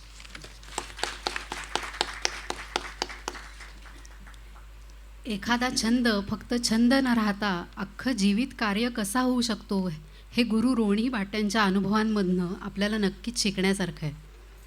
त्या एक प्रथितयश नृत्यांगना आहेत, समर्थ गुरु आहेत आणि नृत्याचा सजगपणे सखोल अभ्यास करणाऱ्या संशोधिकासुद्धा आहेत. त्यांनी जे जे साहित्य निर्माण केलं कथकच्या अनुषंगाने ते आजही अनेक कलाकारांकडून सादर केलं जातं आणि नुसतं सादर केलं जात नाही तर त्याचा अभ्यास केला जातो आणि पुढच्या पिढ्यांना ते वारशासारखं पुढे पुढे दिलं जातं, शिकवलं जातं. खरं तर आपण बोलण्यात ऐकलं की नृत्याची पण घराणी असतात. रोहिणी भाटे यांनी कथक नृत्यात त्यांचं स्वतःच्या नावाचं जणू एक घराणं चालू केलं आहे, इतकी साधना त्यांनी नृत्याची आयुष्यभर केली. त्यामुळे पंडिता रोहिणीताईंच्या कार्यातून ऊर्जा घेत एकता टाळ्यांच्या नादांचा त्यांना मानवंदना त्यांना नक्की देऊया. पुढच्या भूकन्येची गोष्ट ऐकण्यास आधी आपण एकदा सगळ्या कलाकारांची ओळख करून घेणार आहोत. मी ओळख करून देणार आहे आणि मला वाटतं इतक्या छान छान भूकन्यांची सगळी चरित्र गोष्ट कथा ऐकून तुमच्यात पण जरा प्रेरणा उमेद जागी झाली असेल तर टाळ्या जोरात वाजवा, अजिबात काही कंजूशी करू नका. चला ओळख करून द्यायची. खरं तर हा या सगळ्या मैत्रिणींचा कट्टा आहे. तुम्ही यांच्याकडे सगळ्यांकडे बघितलं ना तर अतिशय उत्साही आणि सतत सक्रिय राहणाऱ्या अशा या सगळ्या मैत्रिणी आहेत. मला त्यांनी सामावून घेतलं हे माझं म्हणजे भाग्य आहे असं म्हणायला लागेल. तर त्या काय करतात, एकत्र जमतात, खाऊ वाटून खातात, सुखदुःखाच्या गोष्टी सांगतात आणि मुख्य म्हणजे सतत काहीतरी करत राहतात. ऑलवेज ॲक्टिव्ह आणि ऑलवेज बिझी. म्हणजे आम्हाला कार्यक्रम ठरवायचा असेल तर आधी ह्यांचं कॅलेंडर बघावं लागतं की कुठे बिझी असतील तर त्याप्रमाणे कार्यक्रम ठरवूया, इतक्या त्या बिझी असतात. त्यामुळे तुमच्या लक्षात आलं असेल की ह्यातल्या कोणीही गप्प बसत नाहीत. त्यांना सारखं विचारांना चालना देणारं, हाताला काहीतरी काम असलेलं, नाहीतर नवीन काहीतरी करता येईल, शिकता येईल असं काहीतरी हवं असतं. मला म्हणजे सांगायला आनंद आहे की त्यांचा वयाचा फक्त आकडा वाढतो आहे आणि त्याच्यापेक्षा म्हणजे जास्त प्रमाणात त्यांचा उत्साहाचा मीटर वाढत चालला आहे दिवसेंदिवस. त्यामुळे अशा या सगळ्या सक्रिय आणि प्रसन्न आमच्या ग्रुपचं मी तुम्हाला ओळख करून देते. आपल्या पहिल्या कलाकार आहेत त्या रोहिणी भाटे म्हणून आत्ता आपल्यापुढे ज्यांनी अभिवाचन सादर केलं त्या विमल पालकर. त्या माहेरच्या आहेत विमल बापट. आमच्यातल्या सगळ्यात तरुण कलाकार, वयवर्ष फक्त 82. गेली 30 वर्षांहून अधिक त्या पौरोहित्य करतायत. यजमानांच्या बदलीच्या नोकरीमुळे त्या गावोगावचं पाणी पिऊन आल्या आहेत, म्हणजे 12 गावचं पाणी प्यायलं आहेत असं म्हणलं तरी हरकत नाही. पण अनेक अनुभव गोळा करत गेल्यात, अनेक माणसं प्रत्येक गावात जाऊन जोडत गेल्यात. आजही कुठलीही नवीन गोष्ट शिकायची असेल, अनुभवायची असेल, स्वीकारायची असेल तर त्या अगदी सहजतेने करतात. आणि मला माहिती आहे की तुमच्या सगळ्यांना वाटत असेल की वय वाढलं की माणूस अजून आखडू होतो, त्याच्याबरोबर उलट आहेत त्या की काय नवीन करायचं आहे, आणचल करूया असं त्या करत असतात. त्यांच्या या वयातल्या तरतरीतपणाचं रहस्य काही असेल तर ते म्हणजे त्यांची ही खिलाडू वृत्ती आहे. बॅडमिंटन आणि रायफल शूटिंगमध्ये त्या पारंगत आहेत. ओरिगामीची कला त्यांना अवगत आहे आणि विशेष मुलांच्या विद्याज्योती शाळेत सहाय्यक म्हणून त्यांनी काम केलं आहे. त्यांचा उत्साह पाहून त्या हौशी कलाकार आहेत असं तुम्हाला जाणवलंही नसेल. तर आमच्या अशा सळसळत्या तरुण व्यक्तिमत्वाच्या विमल पालकर यांच्यासाठी पुन्हा एकदा जोरदार टाळ्या वाजल्या. डॉक्टर कमला सोहनी म्हणून अभिवाचन करणाऱ्या आपल्या दुसऱ्या कलाकार आहेत राजलक्ष्मी वैशंपायन. त्यांचं माहेरचं नाव मोहिनी दामले. नुमवी मराठी शाळेत दीर्घकाळ अध्यापन केलेल्या, स्कॉलरशिप विशेषतः गणित या विषयावर पुस्तकं त्यांची प्रकाशित झाली आहेत. व्याख्यानं आणि मार्गदर्शन त्यांनी केलं आहे. पण निवृत्तीनंतर माणूस म्हणतो की चला आता बास झालं, तर त्यांचं उलट आहे. त्यांना स्वतःचाच नवीन शोध लागल्यासारख्या इतक्या उद्योग करत असतात त्या. मी काही उदाहरणादाखल तुम्हाला सांगते. निवृत्त झाल्यानंतर पहिल्यांदा त्यांनी जाऊन काय केलं असेल तर आयुष्यभर ज्या गोष्टीची भीती वाटते ते पोहणं जाऊन त्या शिकल्या. इंडॉलॉजी योगाभ्यास याचे रीतसर डिप्लोमा पूर्ण केले. राष्ट्रीय स्तरावर हैदराबादला जाऊन योगासन स्पर्धेत भाग घेतला. करोना काळात ऑनलाईन व्हिडिओ कॉलिंग शिकून मुलांसाठी संस्कार वर्ग घेतले. योगशिक्षक म्हणून त्या योगवर्ग चालवतातच. परदेशी प्रवास करतात. म्हणजे यादी संपतच नाही, त्या काहीतरी उद्योग करतच असतात. पण सगळ्यात महत्त्वाचं आमच्यासाठी म्हणजे आम्हाला सगळ्यांना एकत्रित करून नवनवीन काहीतरी उपक्रम राबवत राहायचं, हे सगळ्यात त्यांची ही खासियत आहे. आणि खरं तर त्यांच्याच पुढाकारामुळे आणि उत्साहामुळे आज आम्ही हा कार्यक्रम तुमच्या समोर साकार रूपात घेऊन आलो आहे. तेव्हा जोरदार टाळ्या एकदा राजलक्ष्मी वैशंपायन यांच्यासाठी. आपल्या पुढच्या कलाकार आहेत अनुराधा कुलकर्णी, माझ्या उजव्या हाताला बसलेल्या. तुम्ही त्यांचं वाचन ऐकलं नसलं तरी ऐकणार आहात, त्यामुळे टाळ्या वाजवायला काही हरकत नाही आहे. त्यांचं माहेरचं नाव नलिनी जोशी. आमच्या या सगळ्या चमूतलं अजून एक असंच सळसळतं आणि उत्साही व्यक्तिमत्व. त्याही नुमवीमधल्या निवृत्त शिक्षिका आहेत. मुलांच्याकडून स्कॉलरशिपचा अभ्यास करून घेणाऱ्या अतिशय विद्यार्थीप्रिय शिक्षिका आहेत त्या. म्हणजे आजही अनेक विद्यार्थी त्यांना भेटत असतात, आम्हाला भेटत असतात की कुलकर्णीबाईंचा फोन आहे का, त्यांना भेटता येईल का, पत्ता आहे का. त्यामुळे अतिशय विद्यार्थीप्रिय शिक्षिका आहे. पाककला, शिवणकाम, भरतकाम आणि अगदी माणसांना जोडून ठेवणे, म्हणजे आमच्या भाषेत सांगायचं झालं तर ज्याच्यासाठी आम्ही तरुण मंडळीसारखी बोलत असतो, नेटवर्किंग, तर त्यांचा अफाट आहे. आणि ते एवढ्यासाठी आहे कारण त्या माणसांना खरंच मनापासून प्रेमाने जोडून ठेवतात. त्यामुळे आज कधीही हाक मारली तर कोणीही त्यांच्या मदतीला धावून येईल, इतकं छान नेटवर्किंग आहे त्यांचं. कुठलंही काम अंगावर घेतलं की अतिशय निष्ठेने, प्रामाणिकपणे आणि उत्साहाने करायचा हा त्यांचा स्वभाव. आजच्या प्रयोगातलं त्या जेव्हा पात्र साकारतील तेव्हा तुम्ही पाहालच की त्या कशा तल्लीन होऊन जात आहेत. त्यांचं वैशिष्ट्य असं की नवीन पिढीला ते नुसत्या समजून घेत नाहीत तर सहज सामावून घेतात. त्यामुळे माझ्यासारख्या दिग्दर्शिकेने त्यांना सूचना केल्या तरी त्या उगाचच हे काय सांगते वगैरे असं म्हणत नाहीत. बरं चल आपण करूया, करून बघूया, काहीतरी नवीन जमेल. इतक्या उत्साही आणि त्या स्वीकार करणाऱ्या आहेत प्रत्येक गोष्टीचा. त्यांच्याबद्दलचं सगळ्यात म्हणजे आज महिलांच्या कार्यक्रमात त्या एक कलाकार म्हणून आल्यात आपल्यासमोर, पण खरोखरीच प्रत्यक्ष जीवनात त्यांच्या सासर माहेर दोन्हीकडच्या त्या पहिल्या महिला आहेत ज्या घराबाहेर पडून त्यांनी नोकरी केली आहे. त्यामुळे त्यांच्यासाठी एकदा जोरदार टाळ्या होऊन जाऊ देत अनुराधा कुलकर्णी. आपल्या पुढच्या कलाकार आहेत त्याही नुमवी मराठी शाळेतल्या निवृत्त शिक्षिका आहेत. त्यांचं नाव वैजयंती घारपुरे, माझ्या डाव्या हाताला बसले. स्कॉलरशिपसाठी बुद्धिमत्ता हा विषय शिकवणाऱ्या अशा या बुद्धिमान शिक्षिका आहेत. आपल्या पुण्याच्या कर्वे स्त्री शिक्षण संस्थेतनं शिक्षण घेतलेल्या, स्वतः अतिशय उत्तम बॅडमिंटन खेळणाऱ्या आहेत आणि सध्या आपल्या छोट्या नातवाच्या कृष्णलीलांमध्ये अगदी रमून गेलेल्या, म्हणजे नावाप्रमाणेच वैजयंती आहेत त्या. अतिशय शांत आणि मितभाषी, म्हणजे आपण म्हणतो ना की प्रत्येक गटात एक कोणीतरी शांत माणूस लागतो, तर तो त्या आमच्यातला तो शांत माणूस आहे. फिरायला जाणे, खाद्यपदार्थ करणे, धार्मिक पाठांतर करणे, लहान मुलांशी गप्पा मारणे, ह्या सगळ्यांमध्ये त्या रमतात. नवीन अनुभवांना सामोरे जाणे, माणसांना ओळखायला आणि वाचन करायला त्यांना खूप आवडतं. अभिवाचनासारख्या कार्यक्रमाबरोबरच त्या भजनाच्याही वर्गाला जातात. आयुष्याकडे अतिशय सकारात्मक दृष्टीने त्या पाहतात आणि त्यांना आवडलेला विचार कुठला आहे तुम्हाला सांगितलं तर खरंच तुम्हाला वाटेल की अरे वा क्या बात आहे. जे हसतात ते जिंकतात आणि जे रडतात ते हरतात हा त्यांना अतिशय भावलेला विचार आहे. आपल्या सगळ्यांना तो घेऊन जाण्यासारखा विचार आहे आणि त्यांचाही तोच प्रयत्न असतो की या विचाराप्रमाणे आपलं आयुष्य जगायचं आहे. त्यामुळे अशा हसऱ्या आणि जे हसतात ते जिंकतात असं म्हणणाऱ्या वैजयंती घारपुरे यांच्यासाठी एकदा जोरदार टाळ्या.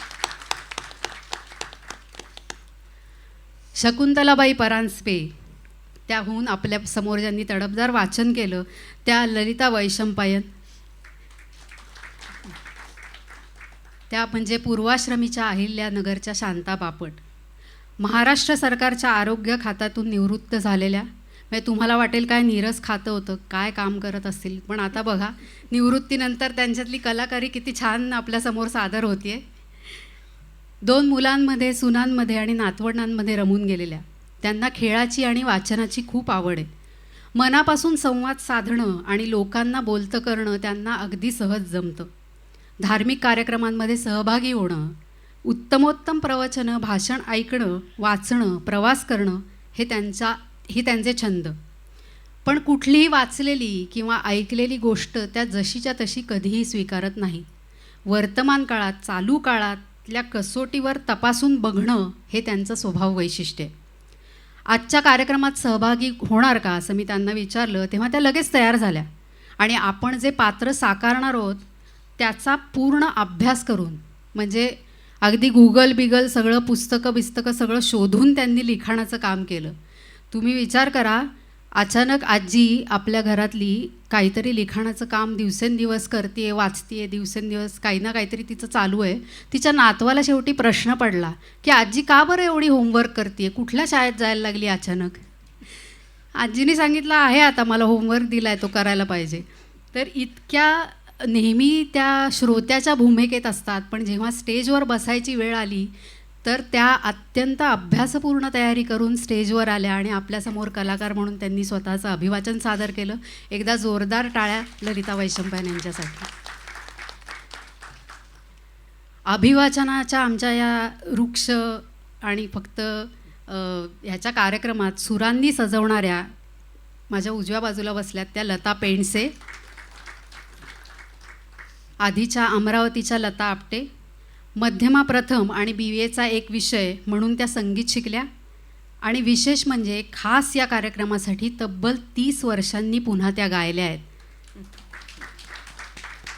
अर्थातच हे एका रात्रीत जमत नाही, भरपूर सराव केला आहे, त्याच्याशिवाय हे काही शक्य होत नाही.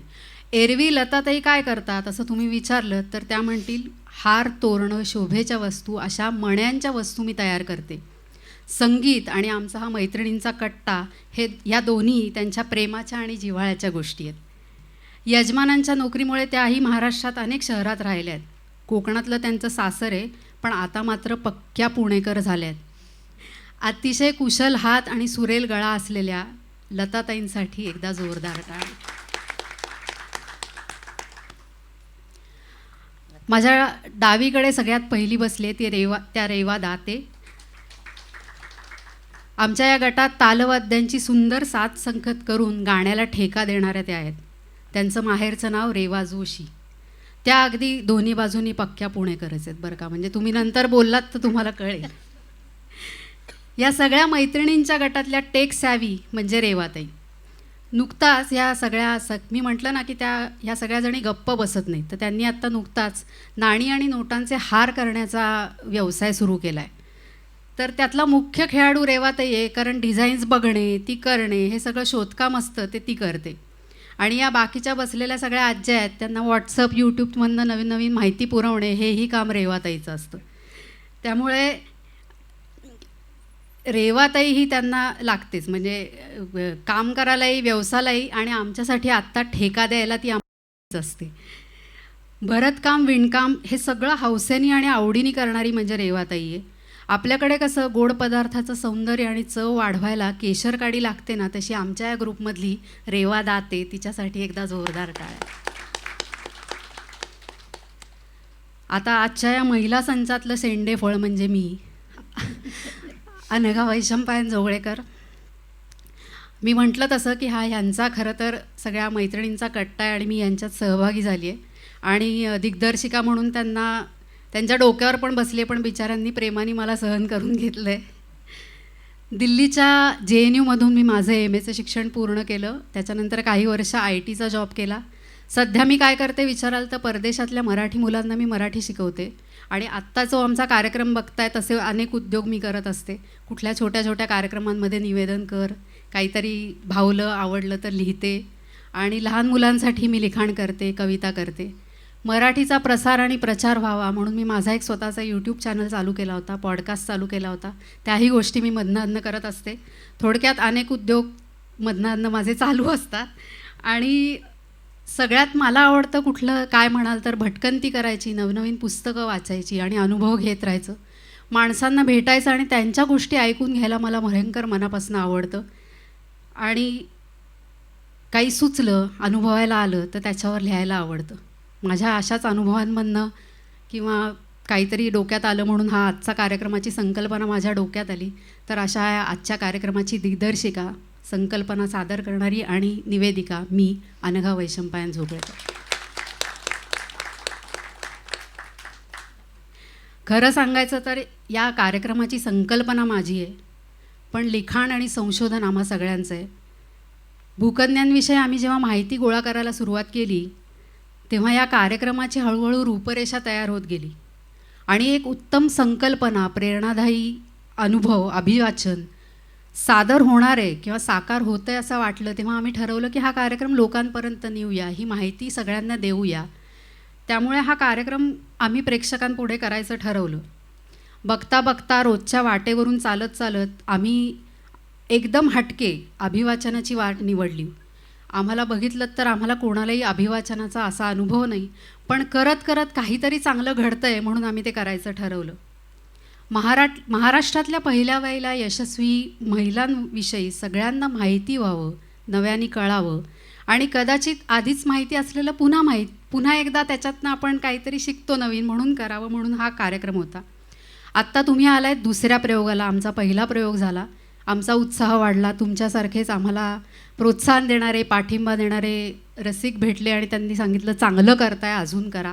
आम्ही दुसरा प्रयोग आयोजित केला. असंच प्रोत्साहन मिळत राहिलं तर आम्ही अजूनही याचे प्रयोग करत राहू. आणि तुमच्या पाठीवरची थाप आणि सूचना दोन्हींचंही आमच्याकडून स्वागत आहे. तुम्हाला जर आम्हाला काही सांगायचं असेल तर आम्ही एक अभिप्राय वही ठेवणार आहोत. कार्यक्रमाच्या नंतर जरूर तुम्ही त्याच्यात नोंद करा. तुम्हाला काय आवडलं आणि काय खटकलं हे दोन्ही ऐकायला आम्हाला नक्की आवडेल. आपण पुढच्या कार्यक्रमाकडे जाणार आहोत, कारण मला माहिती आहे की अनुराधा कुलकर्णी आणि वैजयंती घारपुरे यांचं सादरीकरण ऐकायला तुम्ही अगदी उत्सुक आहात. पुढच्या भूकन्येबद्दल खरं तर हिची ओळख भूकन्या करून देण्यापेक्षा आद्य जननी अशीच करून द्यायला हवी. एक मुलगी, एक बायको आणि एक आई अशा भूमिका तिने पार पाडल्या, पण त्याचं स्वरूप फक्त एका कुटुंबापुरतं मर्यादित नव्हतं, तर सगळ्या समाजाकरता होतं. ज्या भूमीत ती जन्माला आली तिचे पांग तिने फेडले, त्या अर्थानं ती खरंच भूकन्या झाली. ज्या जोडीदाराबरोबर तिची गाठ बांधली गेली त्याच्या कार्याचा तर तिने जणू वसाच घेतला. आणि आई म्हणून तर तिचं कार्य काय वर्णावं. या मराठी भूमीतल्या साऱ्या पोरीबाळींची ती आई झाली, शिक्षिका झाली, आजच्या स्त्रीवादाची ती जननी झाली.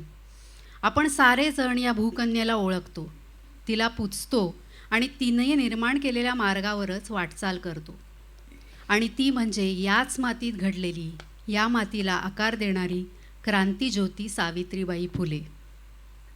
मला माहिती आहे तिची गोष्ट तुम्हाला सगळ्यांना माहिती आहे, पण महिलांनी सादर केलेल्या महिलांवरच्या कार्यक्रमात त्या आद्य जननीचं स्मरण व्हायलाच हवं, जिनं मुलींचं शिक्षण आणि विकास यासाठी आपलं सारं आयुष्य वेचलं, जिच्यामुळे आज आम्ही साऱ्या जणी इथवरचा प्रवास करू शकलोत.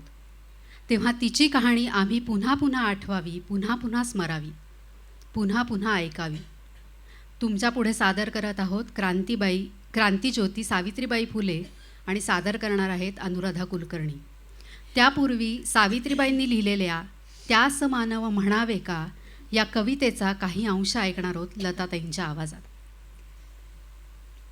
ज्ञान नाही विद्या नाही ते घेण्याची गोडी नाही, बुद्धी असूनी चालत नाही तया समानव म्हणावे का, तया समानव म्हणावे का. तेरे हरी पलंगी काही पशुही ऐसे बोलत नाही, विचारना आचार काही तया समानव म्हणावे का, तया समानव म्हणावे का. ज्योतिष रमल सामुद्रिकही स्वर्ग नरकाच्या कल्पनाही, पशुत नाही त्या जो पाही तया समानव म्हणावे का, तया समानव म्हणावे का. बाईल काम करीत राही ऐतो बाहा खात राही, पशुपक्षात ऐसे नाही तया समानव म्हणावे का, तया समानव म्हणावे का. तया समानव म्हणावे का. रामराम मंडळी.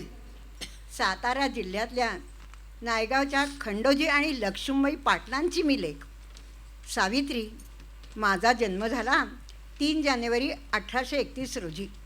म्हणजे बघा, साधारण 190 वर्ष आधी. लहानपणापासूनच मी खेळकर, खोडकर आणि धीटही. गोफण फिरवणे, एका दगडात चिंचा कैऱ्या पाडणे, विहिरीत मोठेवरून उडी मारणे, एवढंच काय, बैलांची शिंगे धरून ठेवणे, हे सगळं मी आरामात करायचे. घाबरणं माझ्या रक्तातच नव्हतं म्हणाना. आता अशी धाडशी मुलगी शिकली तरी कधी आणि कशी, असा प्रश्न तुम्हाला पडला असेलच. म्हणूनच सांगते माझ्या शिक्षणाची गोष्ट आणि पहिली शिक्षिका कशी झाली याची गोष्ट. पहिलं पुस्तक मला हातात मिळालं तेच मुळी वयाच्या 4थ्या वर्षी शिरवळच्या आठवडे बाजारात. मी बाजारात आईसोबत गेले काय, तेथे घोड्यावर बसून आलेल्या एका गोऱ्यासाहेबाने मला पाहिले काय आणि खाऊ म्हणून मला एक पुस्तक हाती ठेवले काय. आता आठवलं की हसूच येतं. खरं तर मला या पुस्तकातली चित्रं सोडली तर काहीसुद्धा कळत नाही. आणि तेव्हा कुठे मला ठाऊक होतं की हे पुस्तक, ही विद्या माझ्या आयुष्याचं ध्येय होणार आहे. खरं शिक्षण माझ्या आयुष्यात सुरू झालं ते मात्र माझं लगीन झाल्यावरच. सांगू का, आमचं लगीन झालं तेव्हा मी 9 वर्षाची आणि ज्योतिबा 13 वर्षाचे होते. तुम्हाला ऐकून आश्चर्यच वाटेल. त्यावेळी लग्नासाठीचं हे वय म्हणजे घोडवय होतं, घोडवय. ज्योतिबा फुले माझे धनी, इंग्रजी शाळेत शिकलेले, हुशार आणि समाजासाठी काहीतरी करण्याची इच्छा असलेली. आणि लगीन झालं तेव्हाची मी अडाणीच होते. मला शिक्षणाचा गंधही नव्हता. पण ज्योतिबांनीच मला आणि त्यांची मावस बहीण सगुणाबाई अशा दोघींना शिकवण्याचा उचलला. आम्हा दोघींना साक्षर केलं आणि शिक्षणाची गोडी लावली. आता आठवतोय तो प्रसंग जेव्हा माझ्या शिक्षणाचा श्री गणेशा झाला. ज्योतिबांचा वाढदिवस म्हणजे चैत्र पौर्णिमेचा दिवस. मी खास पुरणपोळ्यांचा बेत केला. ज्योतिबांना बेत फार आवडला. जेवणे आटोपली तशी गोऱ्या साहेबांनी मला दिलेला पुस्तकाचा खाऊ मी ज्योतिबांना दाखवला. माझ्या हातात ते पुस्तक पाहून त्यांना आश्चर्याचा धक्काच बसला. शांतता, समतेचा संदेश देणाऱ्या येशूचं ते पुस्तक बघून त्यांना बहुतेक वाटलं की मला वाचता येतं, पण मला यातलं काही कळत नाही. असं मी अगदी रडवेली होऊन त्यांना सांगितलं. तुम्हीच दाखवा की मला वाचून, असं मी म्हटलं. तर त्यावर ते हसले आणि मला म्हणाले, मी कशाला वाचू, आजच नवे आत्ताच कर तुझ्या शिक्षणाचा श्री गणेशा. बाजूला पडलेली आंब्याची एक काडी घेऊन मातीतच ज्योतिबांनी श्री लिहिला आणि बघता बघता मी तो गिरवलासुद्धा. माझा आनंद गगनात मावेना हे पाहून ज्योतिबांचा उत्साह दुणावला. येथूनच सुरुवात झाली माझ्या आणि सगुणाबाईंच्या शिक्षणाची. धूळपाटीवर अक्षरे उमटू लागली आणि 12 खडीची घोकमपट्टी घरात ऐकू येऊ लागली. प्राथमिक शिक्षण आम्ही आमच्या धन्याच्या हाताखाली शिकून पूर्ण केलं. इंग्रजी शाळेची इयत्ता 3री आणि 4थीची परीक्षा उत्तीर्ण झालो. आम्हा दोघींना फक्त साक्षर करणं हा ज्योतिबांचा उद्देश नव्हताच. आम्हाला साक्षर करून त्यांच्यासारखे शिक्षक करणं हा होता त्यांचा खरा उद्देश. शिक्षण हाच समाज सुधारणेचा पाया आहे असा ज्योतिबांचा ठाम विश्वास होता. त्यामुळे समाजातील स्त्रियांना, शूद्रांना, वंचितांना शिक्षण दिलं पाहिजे, तरच ते सक्षम होतील आणि समाजाची प्रगती होईल हे त्यांना कळून चुकले होते. हे शिक्षणाचे क्रांतिकार्य त्यांनी हाती घेतले आणि आम्ही त्यात मनापासून सहभागी झालो.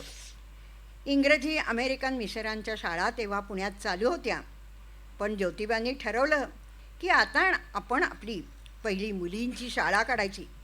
मी त्यासाठी 1 नव्हे 2 प्रशिक्षण वर्ग पूर्ण केले. एक सिंथिया फेरार ह्या अमेरिकन मिशनरी बाईकडे अहमदनगरला आणि दुसरा आपला पुण्यातच. शिक्षकी पेशाचं रीतसर शिक्षण घेणारे मी भारतातली पहिली शिक्षिका आणि मुख्याध्यापिका ठरले आणि आमची पहिली मुलींची शाळा सुरू झाली पुण्याच्या भिडेवाड्यात 1 जानेवारी 1848ला. ज्योतिबांचे मित्र तात्याराव भिडे यांनी त्यांच्या वाड्यात 5 रुपये भाड्याने आम्हाला शाळा सुरू करू दिली. एवढेच नव्हे तर प्राथमिक खर्चासाठी त्या काळचे 101 रुपयेसुद्धा आम्हाला दिले. असे समाजहिताला, सुधारणेला प्रोत्साहन देणारे गुणी मित्र, स्नेही आम्हाला लाभले, हे आमचे भाग्यच. पहिल्या दिवशी 6 मुली शाळेत दाखल झाल्या. त्या मुलींना शाळेत टिकवणे आणि अधिकाधिक मुलींना शाळेपर्यंत आणणे हे खरं काम होतं. शाळेत मायेने आम्ही त्या मुलींची काळजी घेत होतो. त्यांना खाऊ द्यायचो, त्यांच्या अडचणी समजावून घ्यायचो. कोणी आजारी पडली तर आवर्जून घरी जाऊन विचारपूस करायचो. आपण शाळेत गेलो नाही तर बाई घरी येतील म्हणून मुलीही कामी चढ आवरून शाळेत यायला लागल्या. आमच्या या अथक परिश्रमाचं फळ म्हणून वर्षाखेर 25 तर 1850 साली 70 मुलींनी शाळेत नावं नोंदवली. मुलींची संख्या वाढली म्हणजे दुसरी शाळा हवी, पण शिक्षक मिळणार कुठून? तळमळीने शिकवणारे आणि तेही फुकट. मग शिक्षक तयार करण्यासाठी मी ट्रेनिंग स्कूल काढले. त्यातली पहिली विद्यार्थिनी फातिमा शेख ही फातिमा पुढे आमच्या शाळेत शिकवू लागली आणि माझी घट्ट मैत्रीणही झाली. माझं आणि फातिमाचं उत्तम काम बघून, शाळेत येणाऱ्या मुलींची प्रगती बघून लोक आपल्या मुलींना उत्साहाने शाळेत घालू लागले. बघता बघता अवघ्या 5 वर्षात पुणे आणि आसपासच्या परिसरात आम्ही 18 शाळा सुरू केल्या. आमच्या शाळा कोणा मिशनऱ्यांच्या नव्हत्या, तर भारतीयांच्या आपल्या माणसांच्या होत्या. मायेने शिकवणाऱ्या माझ्यासारख्या स्त्रिया शिक्षका म्हणून शाळेत काम करत होत्या. समाजातल्या सर्व स्तरातल्या मुलींना या शाळेत दाखल होता येत होतं आणि म्हणूनच समाजात हळूहळू शाळेबद्दल, या कार्याबद्दल विश्वास निर्माण झाला. तेव्हाच्या इंग्रज सरकारने आमच्या कार्याची दखल घेतली. 16 नोव्हेंबर 1883 साली आम्हा फुले दाम्पत्यांचा मेजर कँडी यांच्या हस्ते सत्कार करण्यात आला. तुम्हाला म्हणून सांगते, या समाज शिक्षणाच्या वाटेवर काटे नव्हते का? होते ना, खूप होते. अहो, शाळेत जात असताना सनातन लोकांनी माझ्या अंगावर शेण टाकले, कोणी दगडं मारली, अगदी शिव्याशाप दिले. पण हा स्त्री शिक्षणाचा मार्ग मला मनापासून पटला होता आणि तो मी स्वीकारलाही होता. त्यामुळे त्यावरून ढळण्याचा विचारसुद्धा मी कधी केला नाही. उलट जितका विरोध झाला तितका मार्ग योग्य आहे याची मला खात्रीच पटली. समाजातील अज्ञान दूर करण्याचा आम्ही विडाच उचलला होता म्हणा ना. आम्हाला फक्त मुलींसाठी शाळा सुरू करून थांबायचं नव्हता. विधवा स्त्रिया, वंचित समाज यांच्यासाठी सुद्धा काम करायचं होतं. विधवांची बाळंतपणं, त्यांच्या अनाथ मुलांचे संगोपन, वंचितांचे शिक्षण, अशा सर्व आघाड्यांवर आम्ही झटत होतो. मी आणि ज्योतिबांनी एका विधवेच्या मुलाला दत्तक घेतले. तोच आमचा यशवंता चांगला डॉक्टर झाला आणि आमच्या कार्यात सहभागी झाला. दुष्काळ असो, प्लेगसारखी रोगराई असो, समाजासाठी उभं राहायचं, साऱ्या माणसांची सेवा करायची, हेच आमचं काम. सत्यशोधक समाज निर्माण करताना स्पृश्य अस्पृश्य, स्त्री पुरुष असे भेदाभेद दूर करायचे. गरजू पीडित समाजातील घटकांच्या अडचणीत धावून जायचं. पण त्यांचं आयुष्य सुखकर होण्यासाठी त्यांना शिक्षण द्यायचं, त्यांना स्वावलंबी करायचं. शिक्षित स्वावलंबी समाज निर्माण करायचा. ज्योतिबा गेले तेव्हाही मी माझं दुःख बाजूला ठेवलं आणि आमच्या या कार्यात स्वतःला झोकून दिलं. या सगळ्या कामाच्या रगाड्यात काव्य फुले आणि बावनकशी सुबोध रत्नाकर असं थोडंसं लिखाणही माझ्या हातून घडलं. आज इतक्या वर्षानंतर समाज बदलला आहे, स्त्रियांना स्वातंत्र्य मिळालं आहे आणि शिक्षणही. प्रत्येक क्षेत्रात स्त्रिया घौडदौड करताना दिसत आहेत. आपलं पुणे विद्यापीठ तर चक्क माझ्या नावाने सावित्रीबाई फुले विद्यापीठ म्हणून ओळखलं जातं आहे. पण खरं सांगू का, ज्योतिबांसारख्या द्रष्टया माणसांनी हे स्वप्न पाहिलं. माझ्यासारख्या स्त्रियांनी त्याची पताका आपल्या खांद्यावर घेऊन संघर्ष करत त्या स्वप्नपूर्तीची पायवाट तयार केली. समाजातल्या अनेकांनी त्याला मदत केली, हातभार लावला, अगदी बलिदानही दिलं. तेव्हा कुठे आजचा समाज शिक्षित आपण पाहू शकलो आहोत.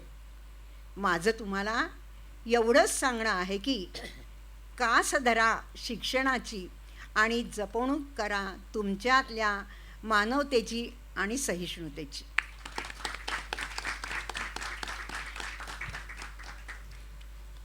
जया अंगी मोठेपण तया यातना कठीण ही उक्ती सावित्रीबाईंनी अगदी सार्थ ठरवली.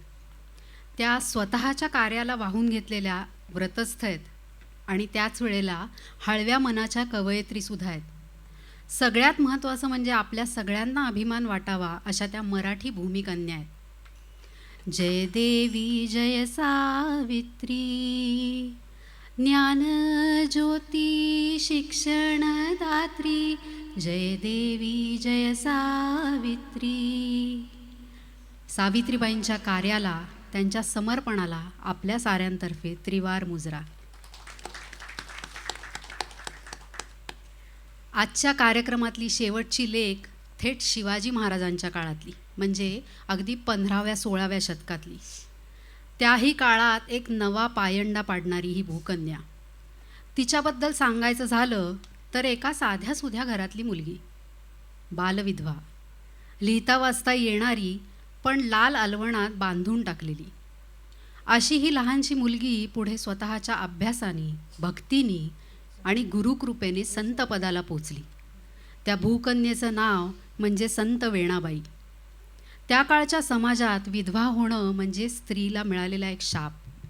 लहान वयातच विवाह होत असत आणि त्यामुळे बालविधवांची संख्याही अधिक. असून नसल्यासारखं जीणं या विधवांच्या वाट्याला यायचं. तेव्हाच्या अशा जाचक समाजरूढींना छेद देत समर्थ रामदासांनी एक नवी परंपरा सुरू केली. स्त्रियांना मठात सामावून घ्यायचं आणि त्यांना मठाचे सर्व अधिकारही द्यायचे. त्यामुळे त्या काळात पहिली विधवा कीर्तनकार आणि पहिली महिला मठाधिपती होण्याचा मान संत वेणास्वामींना मिळाला. आजही मिरजेत वेणास्वामींचा मठ समर्थ कार्य करतोय. समाजातली ही रूढ परंपरा मोडताना वेणाबाईंनाही विरोध सहन करावा लागला, त्रास सोसावा लागला आणि तो सारा त्रास मागे सारून आपल्या सद्वर्तनातून आणि अभ्यासातून त्या समर्थांच्या कृपेला पात्र ठरल्या. मठाधिपती आणि कीर्तनकार ह्या जबाबदाऱ्या तर त्यांनी पार पाडल्याच, पण त्याचबरोबर त्या काळात अभ्यासपूर्ण धार्मिक साहित्याची सुद्धा स्वतः निर्मिती केली. वेणास्वामींनीच लिहिलेला श्रीरामावरचा एक अभंग आम्ही सादर करतोय आणि मग ऐकणार आहोत संत वेणास्वामींची कथा वैजयंती घारपुरे यांच्याकडून. राम जय जय राम, राम सीताराम. जरी ते वसाना रत्नांचे आसन, जरीचे वसाना रत्नांचे आसन, दशरथ नंदन विराजले, दशरथ नंदन विराजले, जरीचे वसन रत्नांचे आसन,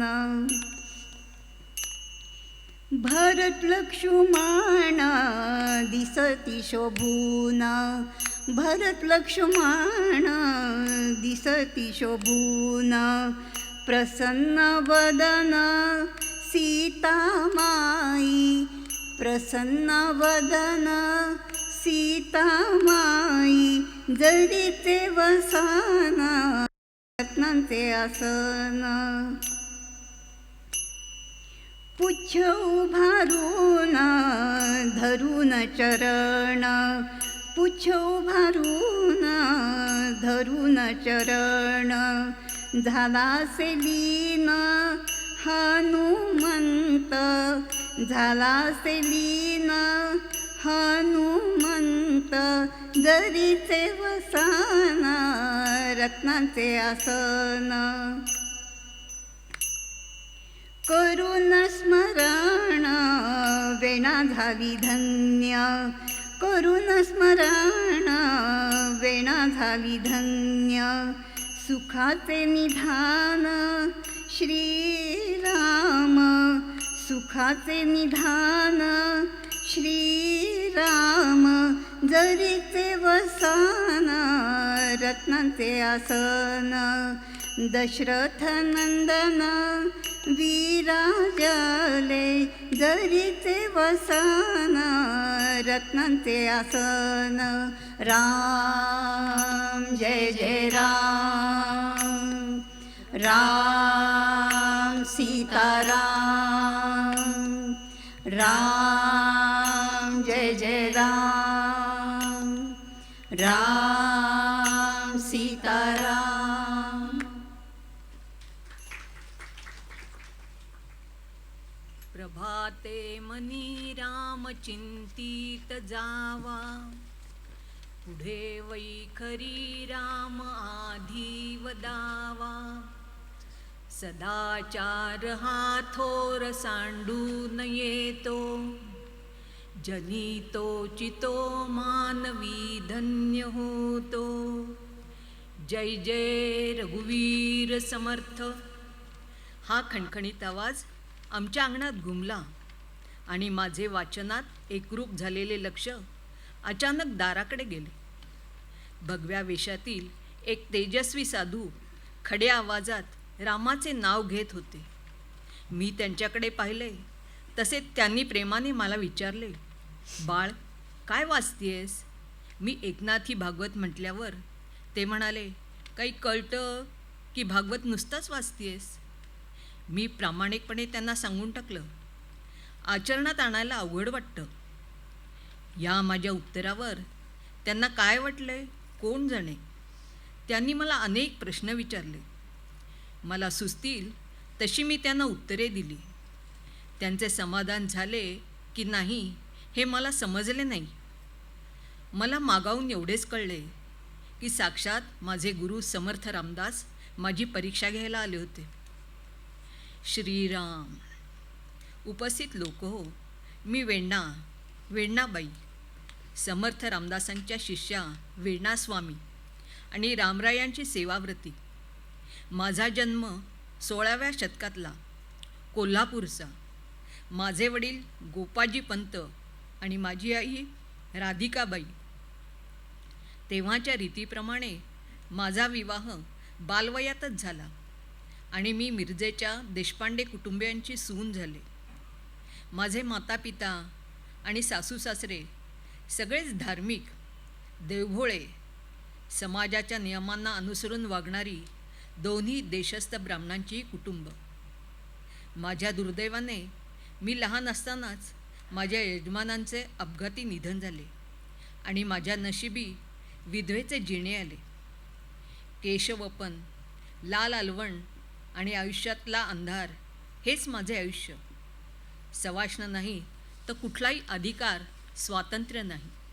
घरातली सारी कामे मुकाट्याने करायची, कुठल्याही सणासमारंभात सहभागी व्हायचे नाही.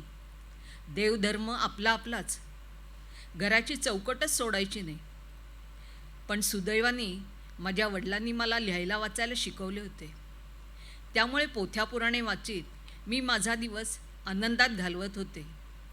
पण म्हणतात ना, गुरुरायाची होई कृपा, तो उद्धरी साऱ्या जगा. रामदास स्वामी माझ्या आयुष्यात आले आणि माझे आयुष्य बदलले. त्याला दिशा मिळाली, उद्दिष्ट मिळाले आणि महत्त्वाचे म्हणजे रामरायांचे कार्य मिळाले. या वेणाबाई, वेणास्वामी ही केवळ गुरुकृपानेच झाली. मिरज, कोल्हापुरात समर्थ नेहमी येत. त्यांची कीर्तने होत असत.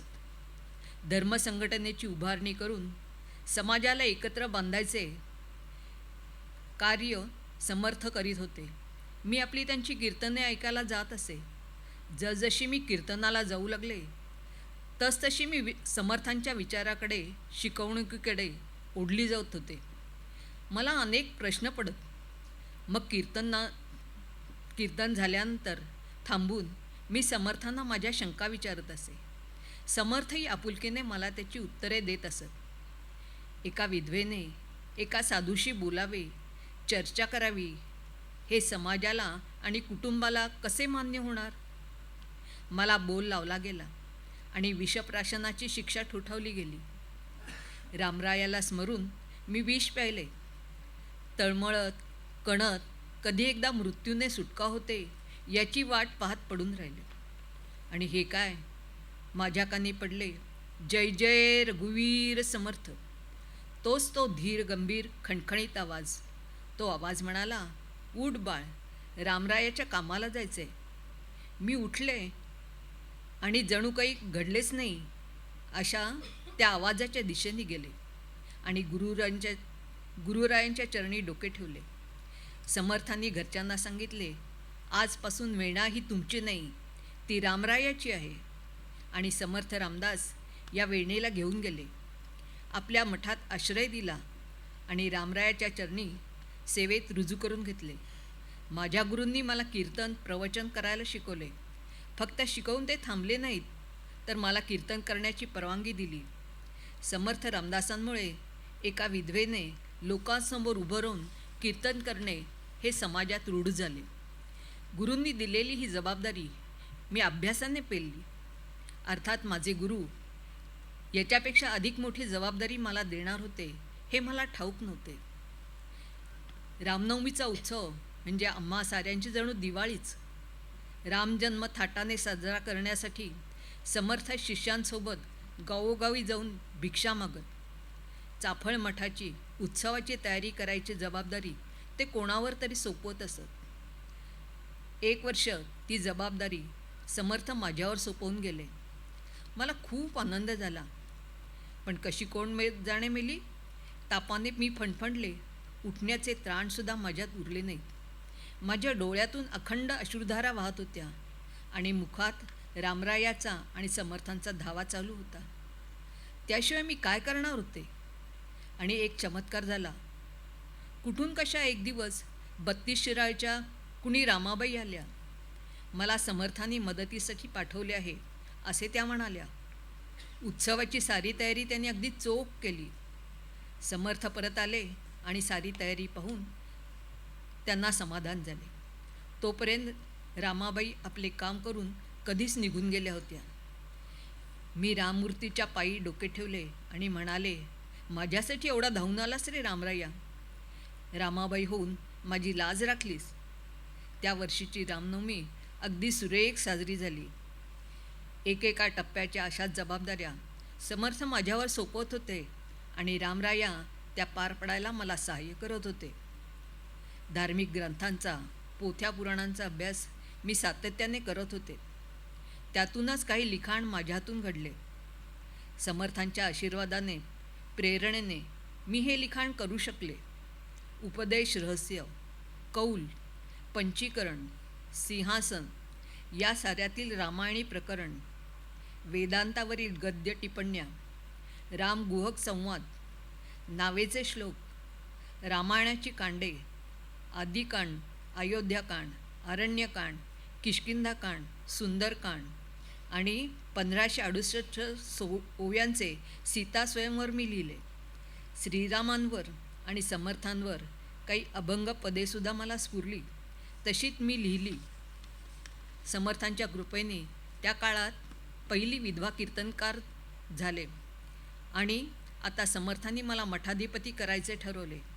मिरजेत एक मठ बांधून आमच्या वेण्णास्वामींचा हा मठ, असे शब्द समर्थांच्या तोंडून जेव्हा बाहेर पडले तेव्हा मला कोण आनंद झाला. पण त्याहीपेक्षा समर्थांनी माझ्यावर जो विश्वास टाकला त्याचा आनंद अधिक होता. माझ्यासारख्या एका स्त्रीला, एका विधवेला मठाधिपती म्हणून नेमणे हे त्या काळच्या किती पुढचे विचार होते. माझ्या वैधव्यामुळे मला मिळालेल्या उपेक्षित जीवनाऐवजी समर्थांनी मला त्यांच्या मठात अधिकारपद दिले. माझ्यासारख्या विधवा स्त्रीला नगण्य किंवा उपभोग्य न समजता तिला तिच्या कुवतीनुसार जोखून जबाबदारी, अधिकार दोन्ही माझ्या गुरूंनी मला दिले होते. हा त्या काळात घालून दिलेला एक आदर्श वस्तुपाठ होता. समर्थांनी त्यांच्या इतर शिष्यांप्रमाणेच मला स्वामी म्हणायला सर्वांना सांगितले. सहजतेने स्त्री पुरुष समानता शिकवली. 16व्या शतकात परकीयांची, परधर्मीयांची आक्रमणे होत होती. त्यावर मात करत छत्रपती शिवरायांचे स्वधर्माचे राज्य येऊ घातलं होतं. प्रजा सुरक्षित, संघटित आणि धर्माधिष्ठित करणं आवश्यक होतं. समर्थांनी सद्वर्तन, सद्धर्म आणि सुनीतीचा मार्ग दाखवला होता. या मार्गावर रामरायांचे दिंडीत सर्वांना सोबत घेऊन जायचे होते. मठाधिपती म्हणून त्या ठिकाणी म्होरक्याचे काम करायचे होते. कीर्तनकार म्हणून रामरायाच्या कथा, सद्विचार सर्वांपर्यंत पोचवायचे होते. या रामदिंडीतील महिलांचा पहिला ध्वज माझ्या हाती होता. तो ध्वज हाती धरून महिलांच्या कार्यकुशलतेचं, निष्ठेचं, सेवेचं, भक्तीचं प्रतिनिधित्व त्या काळात मी केलं. माझ्या गुरूंनी माझी परीक्षा घेऊन मला प्रगतीपथावर नेलं. श्रीरामाने माझ्या श्रद्धेला ओ दिली आणि समाजाने मला या वेण्णाबाईला हळूहळू का होईना पण एक मठाधिपती, कीर्तनकार म्हणून स्वीकारलं आणि माझी ही एकलकोंडी दुर्लक्षित अंधारी वाट दिव्यत्वाने उजळून निघाली. जय जय रघुवीर समर्थ.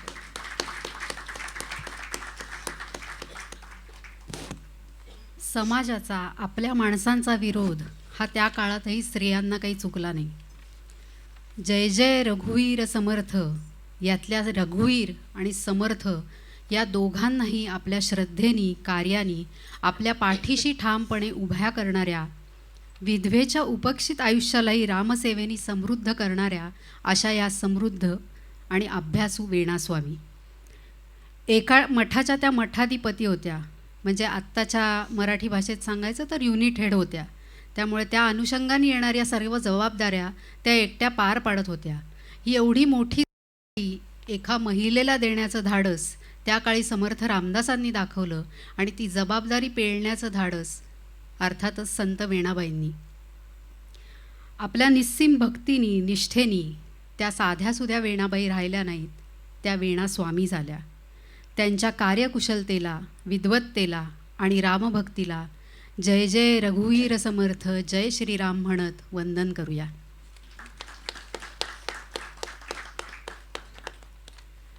कुठलाही कार्यक्रम करायचा झाला तर मदतीच्या हातांशिवाय कधीच साकार होत नाही. त्यामुळे आभाराचं काम मी थोडक्यात करणार आहे आणि त्यानंतर आपण कार्यक्रमाच्या सांगतेकडे वळूया. आजचा हा Deccan Education Society New English School Tilak रोडचा हॉल उपलब्ध करून देणाऱ्या संस्थेच्या सर्व पदाधिकाऱ्यांचे आणि विशेषतः घवी मॅडम यांचे मनपूर्वक आभार. आमचा आवाज तुमच्यापर्यंत खणखणीत पोहोचवणारे आणि आमचे आवाजाचे दादा आहेत, त्यांचं एकदा जोरदार त्यांच्यासाठी टाळ्या वाजवूया. त्यांचे आभार. आमचा हा कार्यक्रम आमच्या आठवणीत राहावा म्हणून कॅमेऱ्यात टिपून ठेवणारे अजित दांडेकर, त्यांचेही मनापासून आभार. या सभागृहातल्या सर्व व्यवस्था, सर्व आम्हाला चोख उपलब्ध करून देणारे श्रीयुत रोकडे, त्यांच्यासाठी एकदा जोरदार टाळ्या.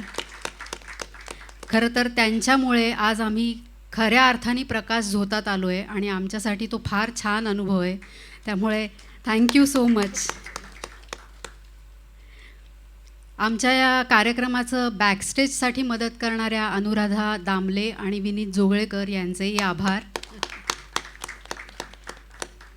आणि सगळ्यात महत्त्वाचं, आपण सर्व प्रेक्षक, आम्ही तुम्हाला व्हॉट्सअपवर पाठवलेल्या निमंत्रणाला मान देऊन तुम्ही सगळेजण आलात. आवर्जून आमच्यासाठी आणि आमचं कौतुक करताय, आमच्यासाठी जोरदार टाळ्या वाजवताय, त्याच्यासाठी तुमचेही आभार. आणि आम्हीही तुमच्यासाठी जोरदार टाळ्या वाजवतो. एक चांगला विषय मागच्या प्रयोगातल्या प्रेक्षकांनंतर आताच्या प्रयोगातल्या नवीन प्रेक्षकांपुढे मांडण्याचा आम्हाला खूप समाधान आहे आणि आनंद आहे. हा प्रवास असाच चालत राहो अशी आमचीही इच्छा आहे. बघूया आता पुढे कसा घडतोय.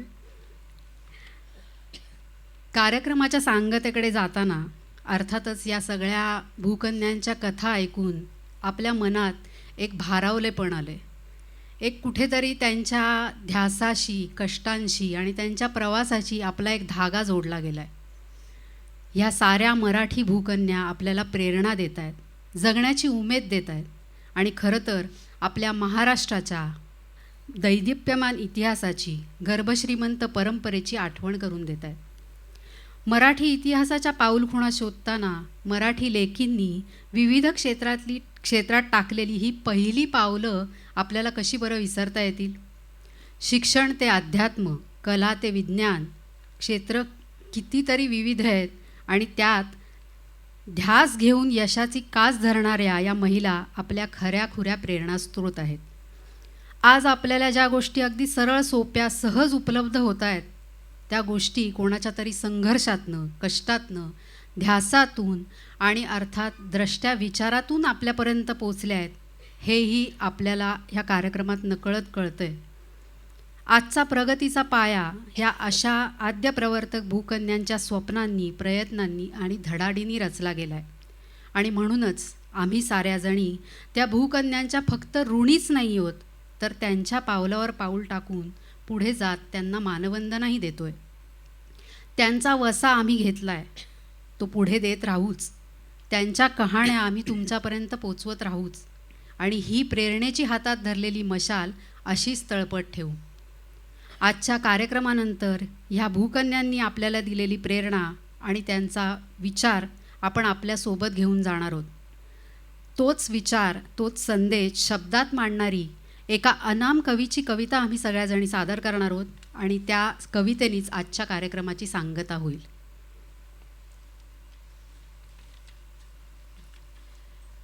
पंखजे धवा फुटतील तेव्हा, पंखजे धवा फुटतील तेव्हा निर्भय तुम्ही व्हावे. पंखजे धवा फुटतील तेव्हा निर्भय तुम्ही व्हावे. आणि उद्याचे स्वप्न सुखाचे दिशातून रेखावे. आणि उद्याचे स्वप्न सुखाचे दिशातून रेखावे. अंधारातून अडले पाऊल, अडले पाऊल, मुक्त करा ह्या नवीन चाहुल, नवीन चाहुल. जाझे पावत 10 दिशांना क्षितिज दूर पळावे. जाझे पावत 10 दिशांना क्षितिज दूर पळावे.